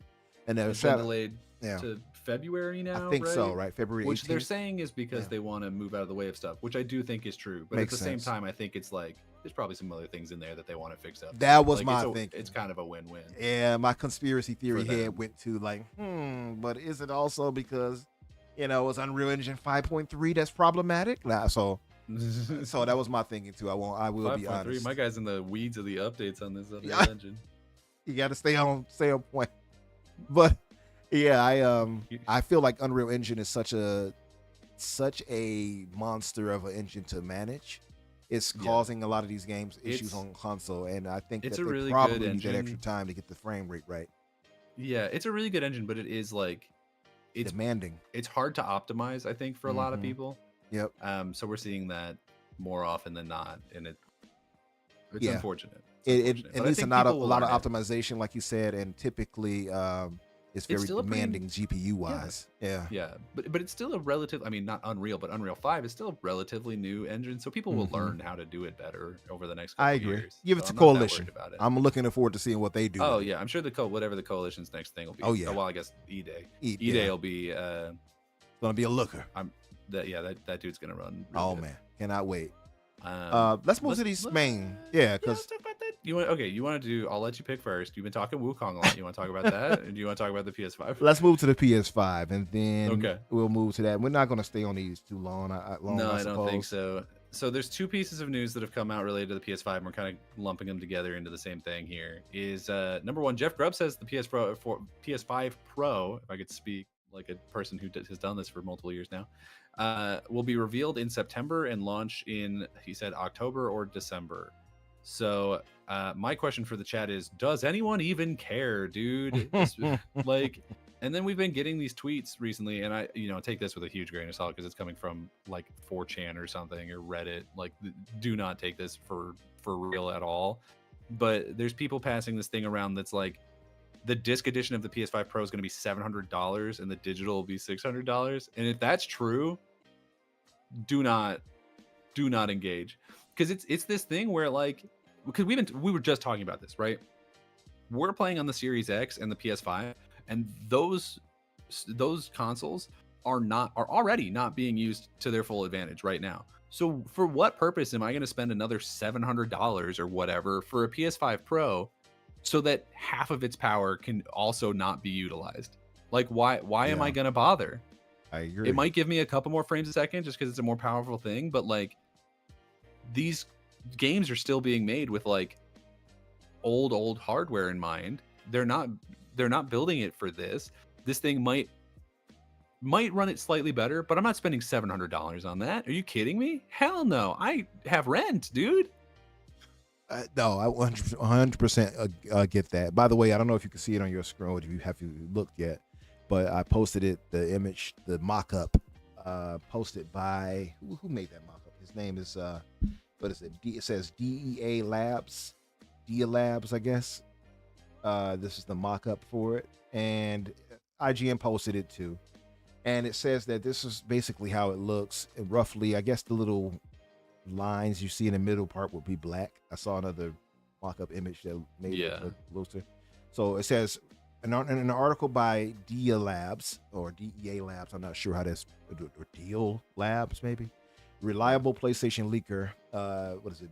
Bilby Kuhn said the final name of the mid-gen refresh is indeed PS5 Pro, and published a sketch of its design based on what is claimed to be the final packaging box of the new console. I posted this on my Twitter, by the way, and I had it's so funny because a lot of our Hulu brothers, they jump on negativity so quick, and I'm not even about that, right? So I just posted. They're like, yes, this is just a mock-up. Oh, of course they didn't read anything. They're just posting it, these bots. It's like, relax. All I posted was the image and said, that's it. Like, it's just white. Like, I expected a bit more design-wise. I don't know why I did, because Sony, to me, has kind of faltered in design of the consoles I really for a while. I really don't like the way the PS5 looks. I don't either. The Pro, I do think the Pro looks better than the base PS5. It does look better than the base. I will agree with Assuming that. that this image is correct, which feels like it probably is. I believe it is. It's also basically know, it's the discless version. That's basically all it is. That's what it looks like. Yeah, well, so the one that I had pulled up for the notes that I got here, it's from Kareem Jovian. I don't know who that is. He could be a dickhead. I'm sorry if he is. I don't know. Yeah, a lot of people don't like him. I have no idea. But he posted this thing. It's been shared around a lot. But it says that it'll be announced on September 9, and that it'll release on December 6th, that its price is $599.99 for digital, $699 for disc, and that the disc drive can be removed and attached to both the digital and disc version. So, like, I don't know. And that the SSD is still a terabyte. Yeah. So there's no information here about how much more powerful it'll be. I remember we had those stories before where it was like, it'll be more powerful, and it still only runs GTA 6 at 30 frames per second. So, like, get ready to not hear any complaints about GTA running at 30 frames a second, by the way, because it's not an Xbox game. Yeah, that'd be crazy if that happened. But what if they happen to get the GTA to 60 on the PS5 Pro, but it's only 30 on honestly. Xbox? Oh, the fallout. But I'd be surprised too. Rockstar has an unwillingness to go for 60 frames per second. Yeah, I also just don't think that the PS5 Pro is going to be that much stronger. I don't think it is. I really either. don't. I don't think it is either. But I think it could pull 60 out of that, though, to be fair. Yeah. But Rockstar just isn't up to doing that typically. That's the problem. And then the other part of this conversation that's important for when we're talking about the price here is that they're raising the price of the PS5 in Japan. Yeah, they are. And not by a little. And not by not by a little either. They're raising it by what is effectively $90. So that's 66,980 yen to 79,980 yen. It's a 13k yen difference. The yen is not doing well. I heard, yeah. But they're raising it $90, and that's probably why they're raising the price, by the way. But they're raising the price of it by $90. So they're doing this, and then if Jeff Grubb and all these other people, Special Nick, whoever, are right, then they're going to announce a PS5 Pro like next month that'll have to theoretically be even more expensive than that. So it'll be like, okay, so this is all like, what's the price of the PS5 right now in America? It's like $500 still, right? Like, it didn't go down. So. Did it go up? It didn't go down. Yeah, I think it's still $500. Also, too, there's the rumor that the PS5 Pro should be what, $700 if I'm not mistaken. That's the rumored price. That was the rumored price from the Jovian tweet that I saw, but I don't know. I don't know. If Kareem Jovian's a dickhead, again, I take all of that with a grain of salt. Yeah. But what I'm saying is, if the base one is 500, the Pro is gonna be at least 600. At least 600. At the very least. Yeah. Especially if right now they're not lowering the price of consoles, but they're raising them. Like, no, dude, get ready to not buy this thing. Yeah. Yeah. Because that's the thing, right? Is because it's like, right now, we're disappointed that these are consoles that are capable, both of them, PS5 and the Series X, are consoles that are capable of like really great things, but that the developers in the games are not utilizing that power and doing it. So what the hell is the point of putting out a more powerful console when it's the developers who aren't making the games run good? Yeah. Like, why do I need a more powerful system to not run the game good? Like, tell me how that makes sense. There's a lot of these games that are coming out from all across the board that even on PC you have to have like extreme like $2,000 rigs to get them to run well. Like Wukong, well, you were talking about that before. Like you gotta have a pretty good rig to get that thing running well. True. Like that thing is not optimized well, and may or may not have other technical issues that we'll talk about later that are like probably causing that. But like, what the hell? What is the point? Genuinely, in 2024, a time when everything costs more, where my groceries are twice as expensive, where my rent is getting more expensive, where my electricity is more expensive, for what reason am I going to spend $600, $700 to get a new PlayStation to play their first party games that they're not putting out in a slightly better state that it won't run in? Why am I, what is the selling point of the PS5 Pro? Genuinely, I am very curious. Listen. If you don't own a PS5 and you're looking to buy one, maybe I can Then see it like, makes well, I some may as well sense. get the stronger one. Right. But the people who already bought one, are you gonna upgrade? Because why would you? I find Why no would you? reason. I don't touch this PS5 I have currently, so it's it's useless to me to do it. I think I've turned on my PS5 like twice this year. Yeah, about the same for me, maybe. Yep. Stellar Blade, and I think maybe for Helldivers too. That's literally it. But even if it was my main console, like even if they're putting out an Xbox Series X Pro right now, I still wouldn't go for it, because what would be the point? No, I agree. Like I know for a fact that the Series X is capable of running like avowed at 60 frames a second, right? And then it's an issue of it being optimized correctly, right? Like that's the problem with the game. And me putting it on a more powerful console, I might get a couple more frames out of it.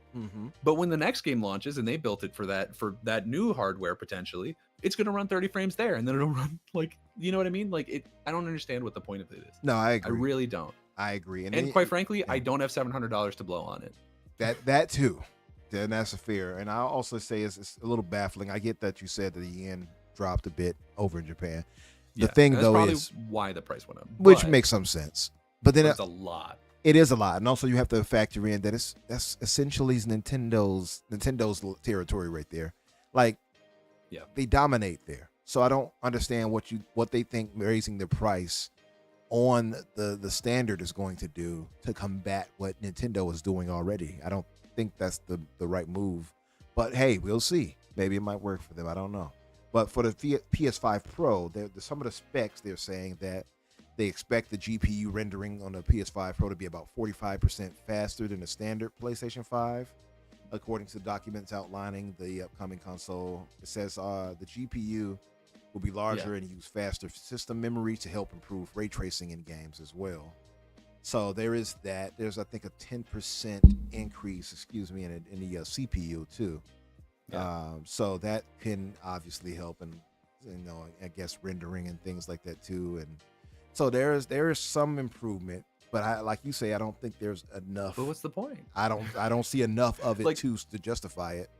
Yeah, like we already know that the PS5 is capable of running games better than it's running them right now, because it's not the hardware's fault.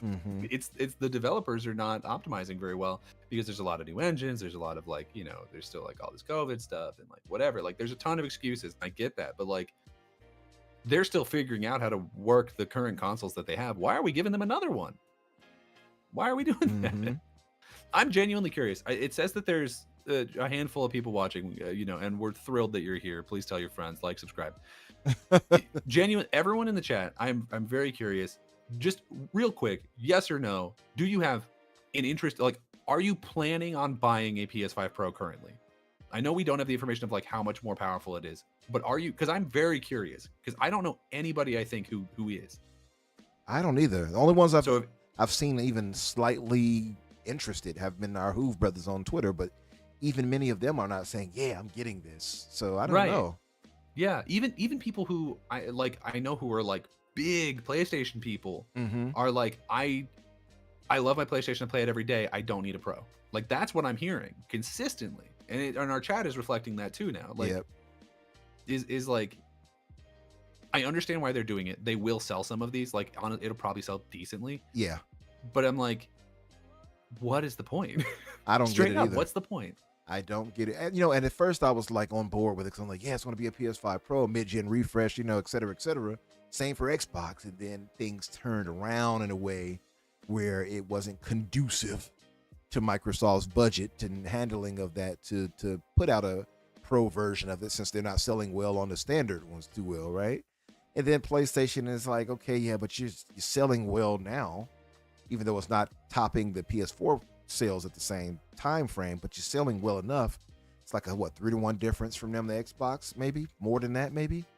And so it's like, okay, you're doing okay with your general hardware.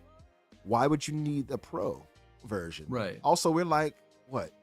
At least in the middle of this gen now, right? And we've got all those rumors about like, oh, is Xbox going to launch their next generation in 2026? Which I don't know if I like believe that, but I don't know either. I think we might start hearing about it in 2026, maybe. I don't know. I guess we'll see. I mean, it does give some credence with the sales Xbox currently has that maybe a new start in 26 could kind of help, I suppose. Because I also think they're going to have some really big games coming out 2026. So I've been hearing about a potential like Fable, for instance. Yeah, Fable could get pushed to 2026. We're also been hearing that like maybe Elder Scrolls could go to 2026. So if that's the case, launch new hardware with that. Why not? You know, it's been because that would have been what 6 years, a 6-year life cycle. Like that's not super short.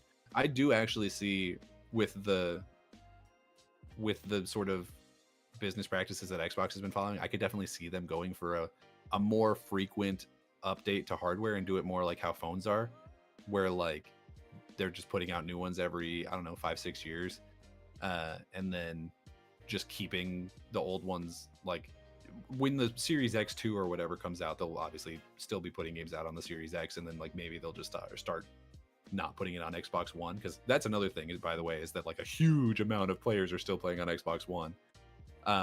So they'll like cut that off and then move it forward. Like I very much see them doing shorter, more frequent life cycles of consoles. I think that makes sense for the sort of business that they've been making for themselves. That being said, it's like if they put out their new hardware in especially if they put out their new hardware in 2026, then it's like this Pro is just dead in the water, because it's going to be a pretty minimal upgrade. We're saying what it was like 10%, 20% upgrade in certain areas. It's $700. Like price tag is a lot, especially in the economy. So if that comes out in you know the end of this year, it's going to have 2025 to do whatever it's going to do, and then 2026 we're talking about a next generation of games already. Like that's going to cut it off at the knees. And I don't think, like you say, it's like typical. The bigger problem is like what games are really going to exploit the use of the PS5 Pro. Now there is rumor that a lot of the games are being held off to optimize and upgrade it to the PS5 Pro specs, I suppose. Honestly, I'd even be surprised if that was true. I agree. Maybe they're first party games, but nothing else. That's what I've heard. Like, so we'll see. But I agree. I don't see any reason for anybody to upgrade from the standard PS5 to this. I don't think it's enough of an upgrade worthy wise to get. And it's like you said, for what benefits really are you getting out of it? It's very slight. So it makes no general difference to do it. I don't know. And most people I see in the chat like, hell no, nope. Casey said, I'll buy a new PC before I go pro. My guy said I'd rather be dead than blue, and I respect that. I'm blue. Brian Harris says, for $1,000 or $1,500, you can buy a pretty decent computer now, which is true. I would go that way before spending $799 for another console. And at least in that case, you know that it's going to be supported longer term on PC. That's true. It won't run games as well, right? After a little while, because like that's sort of the PC marketplace is like you buy a computer and then if you're not upgrading it, then it goes out of date like relatively fast. But it'll still run the games, right? Like. So you'll be in there. You can be fine. Like I understand the appeal to PC. Like I talk a lot of shit about PC gaming and will continue to. Probably will at least once more during this episode, because it's awful and I hate it. But like I understand it. Like financially, if you're gonna buy in cheap, like it makes sense. Like I'm not against it. If you're willing to put up with the pain in the ass that PC gaming can be, my guy, go for it. No, you're gonna get all those PlayStation games. You're getting all the Xbox games. Pretty much. You can emulate, although I would never FBI, I would never recommend it. Yeah. But like you could emulate Nintendo games. Like I get it. I understand the appeal of PC gaming. I just don't want my PC to kick me in the balls for 15 minutes before I play a game. And that's my thing, right? Like that's my thing. I understand that some people are into that. Some people are masochists. Some people are masochists, and it's fine, and I don't kink shame. It's totally fine. I mean, so far, like I said, I've had a good experience with PC, but I keep it kind of simple when it comes to a lot of this stuff. So, yeah, but there have been a few things where it's like, okay, I have to jump through this hoop to do that and this. But yeah, I'm at that point too now, Brian, where like it's like that's where I was at rather, because I've already got my PC. Because now you've got it, and you're thinking about buying a second one because you're crazy. Exactly. Now I gotta replace. You can't possibly play a video game and a podcast on the same PC. I won't dare. That PC is now my sacred home for gaming. Now I can't soil it with OBS. No, but no. Now so I have to replace this one here, old Dusty right here. Dusty. I shouldn't talk about it. It might turn off on me. Like what? I've still got my old PC kind of sitting in the corner, and I don't know what to do with it. I can't find someone who will take it to like off my hands, and I don't think I don't want to just throw it away. I spent good money on it. So I don't know what to do with it. Take it to the the thrift store or something like that. They'll take thrift it store. Yeah. I was gonna take it to like a Micro Center or Fry's or whatever and see if they would do it, but they just don't do it. Yeah. Like they don't do that anymore, I guess, or at least the one near me, I don't think does. Because I called them, they're like, "Don't bring it." And I'm like, all right. If you take it to a thrift store or something like that, like what's the name of that? A famous one. Goodwill. They'll likely take it off your hands and sell it. Yeah. I was thinking about just like giving it to my dad because he uses a laptop for like taxes and stuff, which is what PCs are for. And I was thinking about giving him like a better one because the laptops he's using is just straight up garbage. Yeah. But anyway, the only thing we got left to talk about is Wukong. You want to talk about that? Let's get to Wukong. So how you feel about Wukong? I am loving Wukong. And it's crazy. I would appreciate more of our Xbox brothers to get a chance to experience Wukong, but they haven't. And this may be why. According to Paul Tassi, Black Myth Wukong isn't on Xbox yet due to an exclusivity deal. Now, we speculated on this. I also speculated on about it on other shows. I remember Boom talking about it, and Boom was vehemently on the side of it being Moneyhatted. Now, I tended to agree just based off what Microsoft said. To me, I don't think Microsoft would usher in that type of scrutiny unless it had some attentive truth to it, right? And their words were, we don't speak on our partners' deals with other platforms.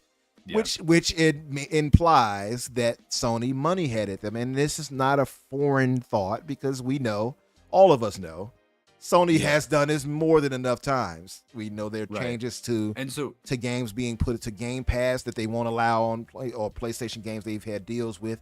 They won't allow on Game Pass, for instance, things of that nature. Hell, Final Fantasy is a prime example of that, where still we have not gotten those games.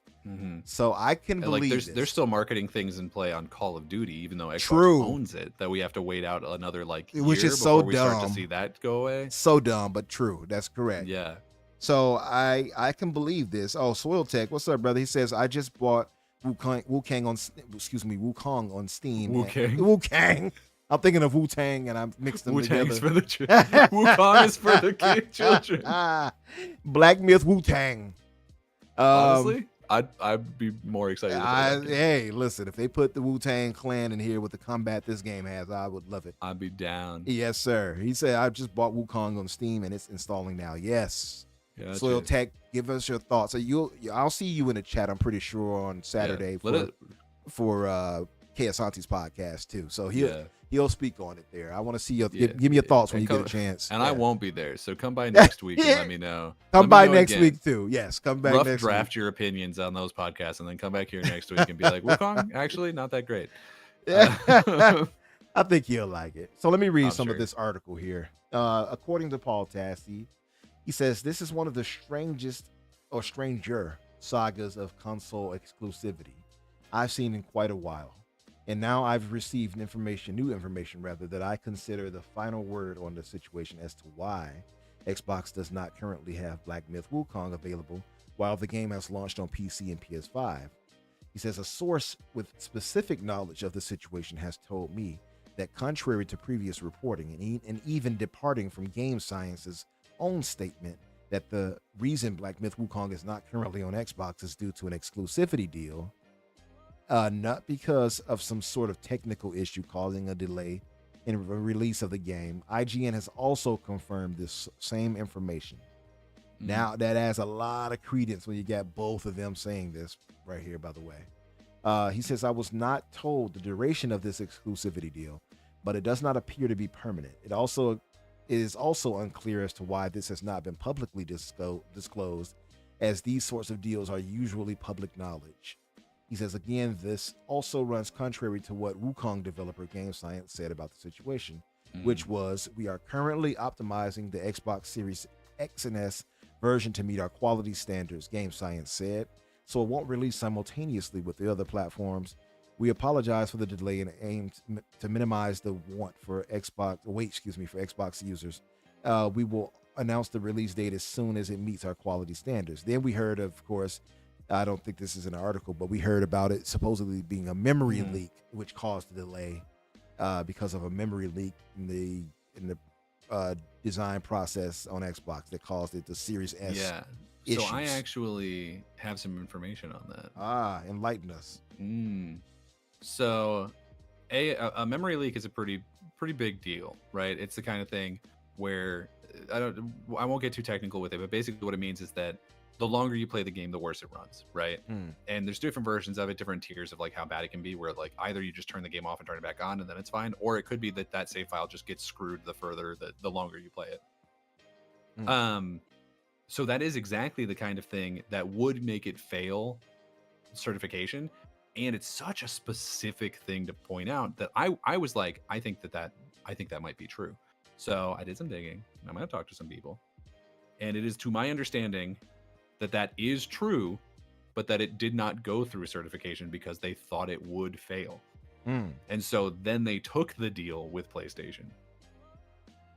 So it seems like, from what I understand, it is that they were and that's why the timing on this is so weird, is that they were planning on putting it on Xbox, and then they started going through certification. They were looking at it and they were like, this isn't going to pass. Hey, was PlayStation still offering that money? Let's take that. Yeah. No, there is that too. So a lot of that adds up.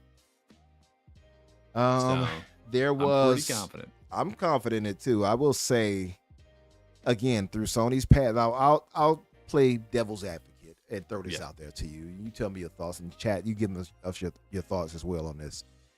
Now, I believe the pushback to this from our Hoove brothers, and to be fair, that I did see our brother Special Nick post about it too and said he hadn't heard anything about this. So there is a slight there's a controversy around it because it's conflicting reports. You have people saying IGN, you have Paul Tassi saying they heard it from their rumors, and yes, they do have connects. So some people are probably like, they don't know anything. Yes, they do. And Jez has connections as well, and he has not refuted it. He has not confirmed it yet either, but he does have an article up on it on Windows Central if anyone is interested in checking it out. But there has been conflicting reports now. Special Nick has said he hasn't heard anything about this. He does not know if this is true. And I'll just say, like, from a PlayStation fan perspective, I'll add, well, if Sony did outside of they did help on, I think, development. I forgot what they did exactly, and I think maybe marketing. But if they had actually money-headed it, I don't think it would be this quiet for PlayStation when it comes to marketing the game. When they typically do that, you see that game plastered in their shows. You see it specifically only talking about PlayStation. We've seen that with Stellar Blade. Stellar Blade is a prime example. It was clear that they were in bed with each other, and you don't really see that with this game. So I think it's because the money hat went through so late. I really do. Maybe. I think it's because it took so long for that check to clear. They were like, well, we don't want to hype it up if it's going to be on Xbox. That could be. You know what I mean? Yeah. Hey. It's this thing where, like, because I heard what I already told you, like that was some stuff that I heard coming from some trusted friends of the show, and it all adds up to me because I'm like, we know that Xbox certification is more strict than PlayStation's. So PlayStation's will probably let it through, and then Xbox might have been like a little bit more hesitant on it, right? And also there is the aspect of like, and it needs to run the Series S, and a memory leak issue could cause this. Mhm. A memory leak issue is an extremely common issue, but it's one that's also pretty easy to fix. So it's weird that they aren't fixing it. But so I genuinely think that it's like, this is a relatively small team, I believe, too. I think that it's literally, they're like, this isn't going to pass certification. We need the money. Let's take the money that PlayStation is offering. The part that annoys me about it is that there must be some verbiage in the money hat contract, which I assume comes in an actual hat made of money, that says like, and if you decide to make your game exclusive to PlayStation, you also have to, for no reason, shit talk the Xbox. Like, that's the part that I don't get, is them being like, and we have to go back and optimize our game because it doesn't run good on the PlayStation, on the Xbox, because Xbox stinky. And it's like, it's like, hey, dude, if you took a deal, just say that. That's fine. Just be like, we made the decision to make this game exclusive. Don't, like, Xbox should be pissed. Like, that's straight up, that's defamation. Xbox should genuinely be pissed about, like, because, and we keep seeing this, and I promise you that at least some, maybe not every, but some of the other times that we've been hearing that was for this exact same reason. Yeah, and this is the thing too, and there was a lot of pushback on this online. I saw it actually. Let me see if I can find it. Because people rightly criticized and complained. Even somebody who was typically pretty positive, even Clobril, for instance, was like co-signing this thought, which was, hey, Xbox, you're putting all your games here on a PlayStation, while they're still doing this to you. They're still money heading games out of your grasp, essentially, right? And your people, your consumers are missing out continuously on everything. So there is that too. Let me see if I can find it, because it is very relative. Let me find it. Okay, I found Special Mix tweet too. To be clear, exactly what he said. He said, that's not what I heard. I heard there was a misunderstanding around this stuff. I heard Sony only paid to help get the port done. That's what it was. No exclusivity. So he said. So I don't know.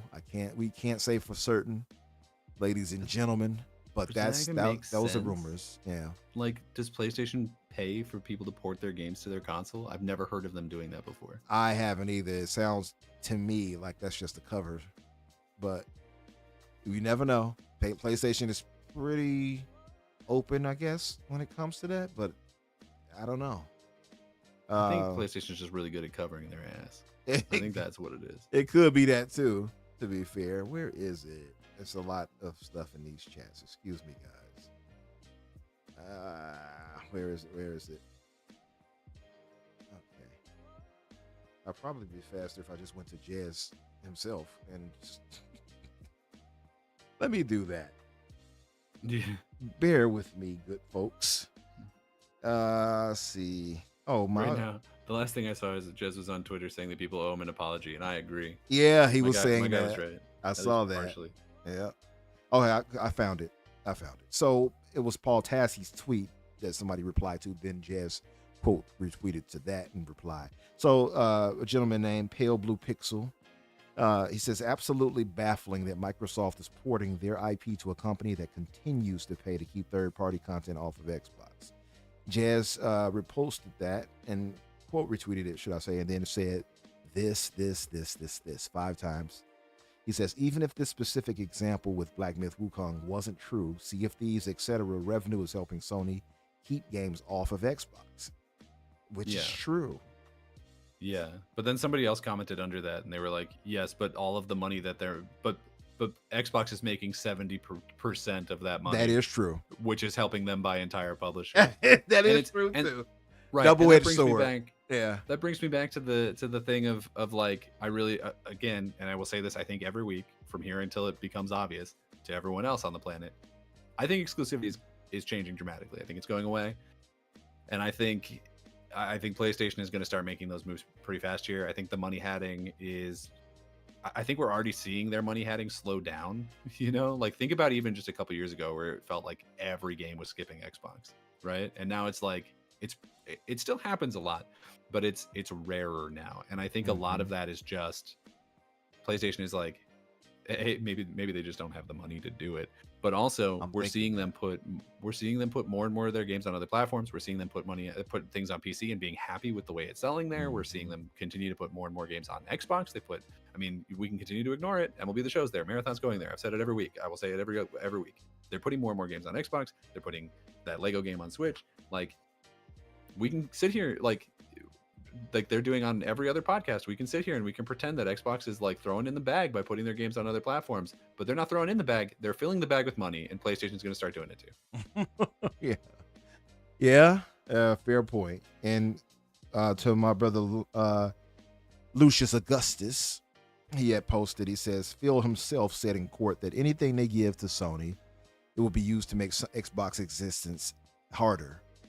He says, then they turn around and start porting games left and right to Sony's platform. How else are we going to take it? So it's a lot of backlash going on because of this situation and rumored situation right here. So we don't know. It is contentious, but I am willing to believe Paul Tassi might be correct here on this. The source, it adds up. Just knowing how Sony has done. It's not that I think Special Nick is wrong. It's that I think Paul is more right. Yeah, you know what I mean? yeah, definitely. Shout out to both. Hey, we'll see. I still err on the side of this, and it's going to sound very elitist, but I'm sorry to say it, guys. Don't waste your time. If you have the capabilities of playing this game on PC, do that. It is just not worth it on the console. Sorry. Dropping from 30 and such like that frames per second and lower, possibly due to performance. It's just not worth it. Unreal Engine 5 is demanding, and it's just not, in my opinion, I don't think it's really capable just yet, like you said, Danny, until they can kind of get that ironed out. Whereas I'm playing on highest settings and getting 60 plus. And if you had even a mid-range PC, you could probably get that playing on 1080p, at 60. So you'd have to turn the settings down, but you'd probably get 60. Exactly. Yeah, well, because it's the situation of like the like if it was any other game and you were running the rig that you have, which is like top of the line, like you'd be getting over 100 frames a second, but the game just doesn't run well. Yeah, it's true. So true.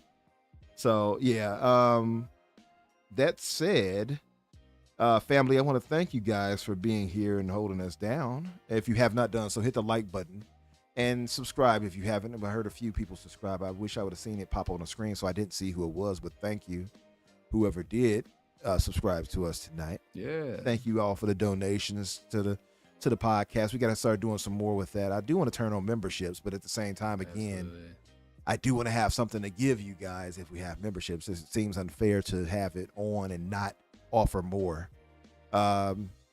So I could just be like, let me turn on memberships and start getting gifted, because I see everybody else in these other chats like, oh, let me gift 10 memberships. Oh, let me gift 20. I'm like, okay, maybe I'm missing out over here. I don't know. That being said, if you guys in the chat, and we're still a very small channel, and you guys are basically the day ones, and we're thrilled to have you. If you want to help us out, the number one way you can do that is genuinely just by telling other people about the show and being like, hey, these two idiots, pretty cool idiots, like them. I like them a lot. Watch my idiots. Likeable idiots. That'll be the new name of the podcast going forward. These are the best idiots I found on YouTube, and just like, let people know, because we're the best way that you can help us is just by, honestly, if you can even get us one more person watching, that's going to help us a lot. Yes. So I agree with and you tell two friends, and they tell two friends, and then we have a pyramid scheme, and that's great because I'm at the top of it. Yeah. So thank you. Exactly. There we go. Grace says, sorry people, he's not going to do feet pics. Hey, listen, if that's what you all want, maybe. Hey, look, I have no shame. If you guys are willing to pay money for feet pics, I will send you out. I will start a Patreon, and I will put out a foot pic a month. I promise. He'll step on grapes. He'll step on all various objects. All of that. I don't kink shame. To each their own. Yeah. Do I have good toes? Couldn't tell you. Don't know what that means. Yeah, there you go. So he'll You take. let me know after you pay me $10 on Patreon. He got you. Soil Tech says, great show, guys. He said he'll subscribe, but he needs $1 tier. Hey, if I could start that up. I could just turn on the memberships if you all want it. But I do, again, I want to have it where we can offer Give you guys something back. Yeah, because I just feel it's unfair if we're asking an extra, we're not giving you extra. That's Monad it. says, Umbra won't stop at feet. Oh, he giving ankle? He's giving shin. Look up further south. Uh-oh. Yeah. Cover your eyes, Mormons. He's going to show knee. Oh, you're ready for the big one? Look at my big toe. No, Uh-oh, Pilgrim, getting a sexy shoulder out. Ignore the mole. But yeah, look, we're gonna get out of here, guys. Thank you guys again for being here, holding us down. Hit that like button for us, man. And like I said, and subscribe. And as Danny so succinctly put it, tell a friend and have a friend tell a friend and share us out. It helps a lot, and we definitely do want to grow. We've been getting there, it's just been slower, and also we have a lot of people doing this right now. I can't emphasize that enough. Tonight, I think a few people did not go live, so it helped probably with viewership for us. But in general, it's crowded here. So if you all can come by and support us, we appreciate it. And what we're saying is go into their chats too and say, this show sucks. Go watch the fix. Don't do that. Please don't do that. Don't tell them that I said to do that. You go there and says, Danny we said like those people. Trash, they're friends of ours, kind of. They are friends. They're friends of the show, I promise. Right.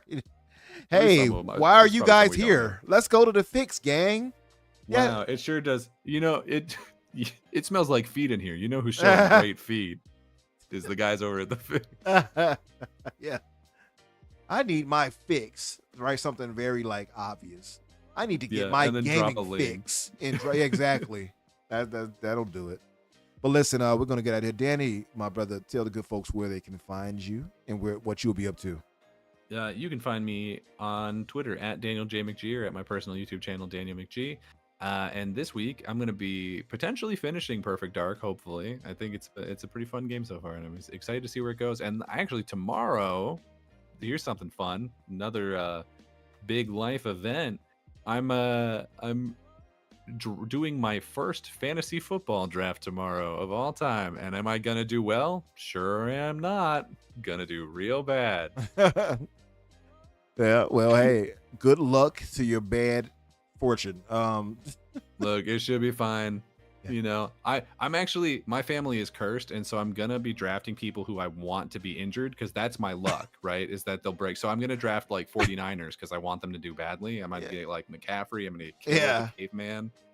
It's gonna be good. What's your favorite team? I'll draft some of them too. Oh no, I can't tell you. You like the Bears? Oh, I hate the Bears. The Bears are terrible. No, I hate them.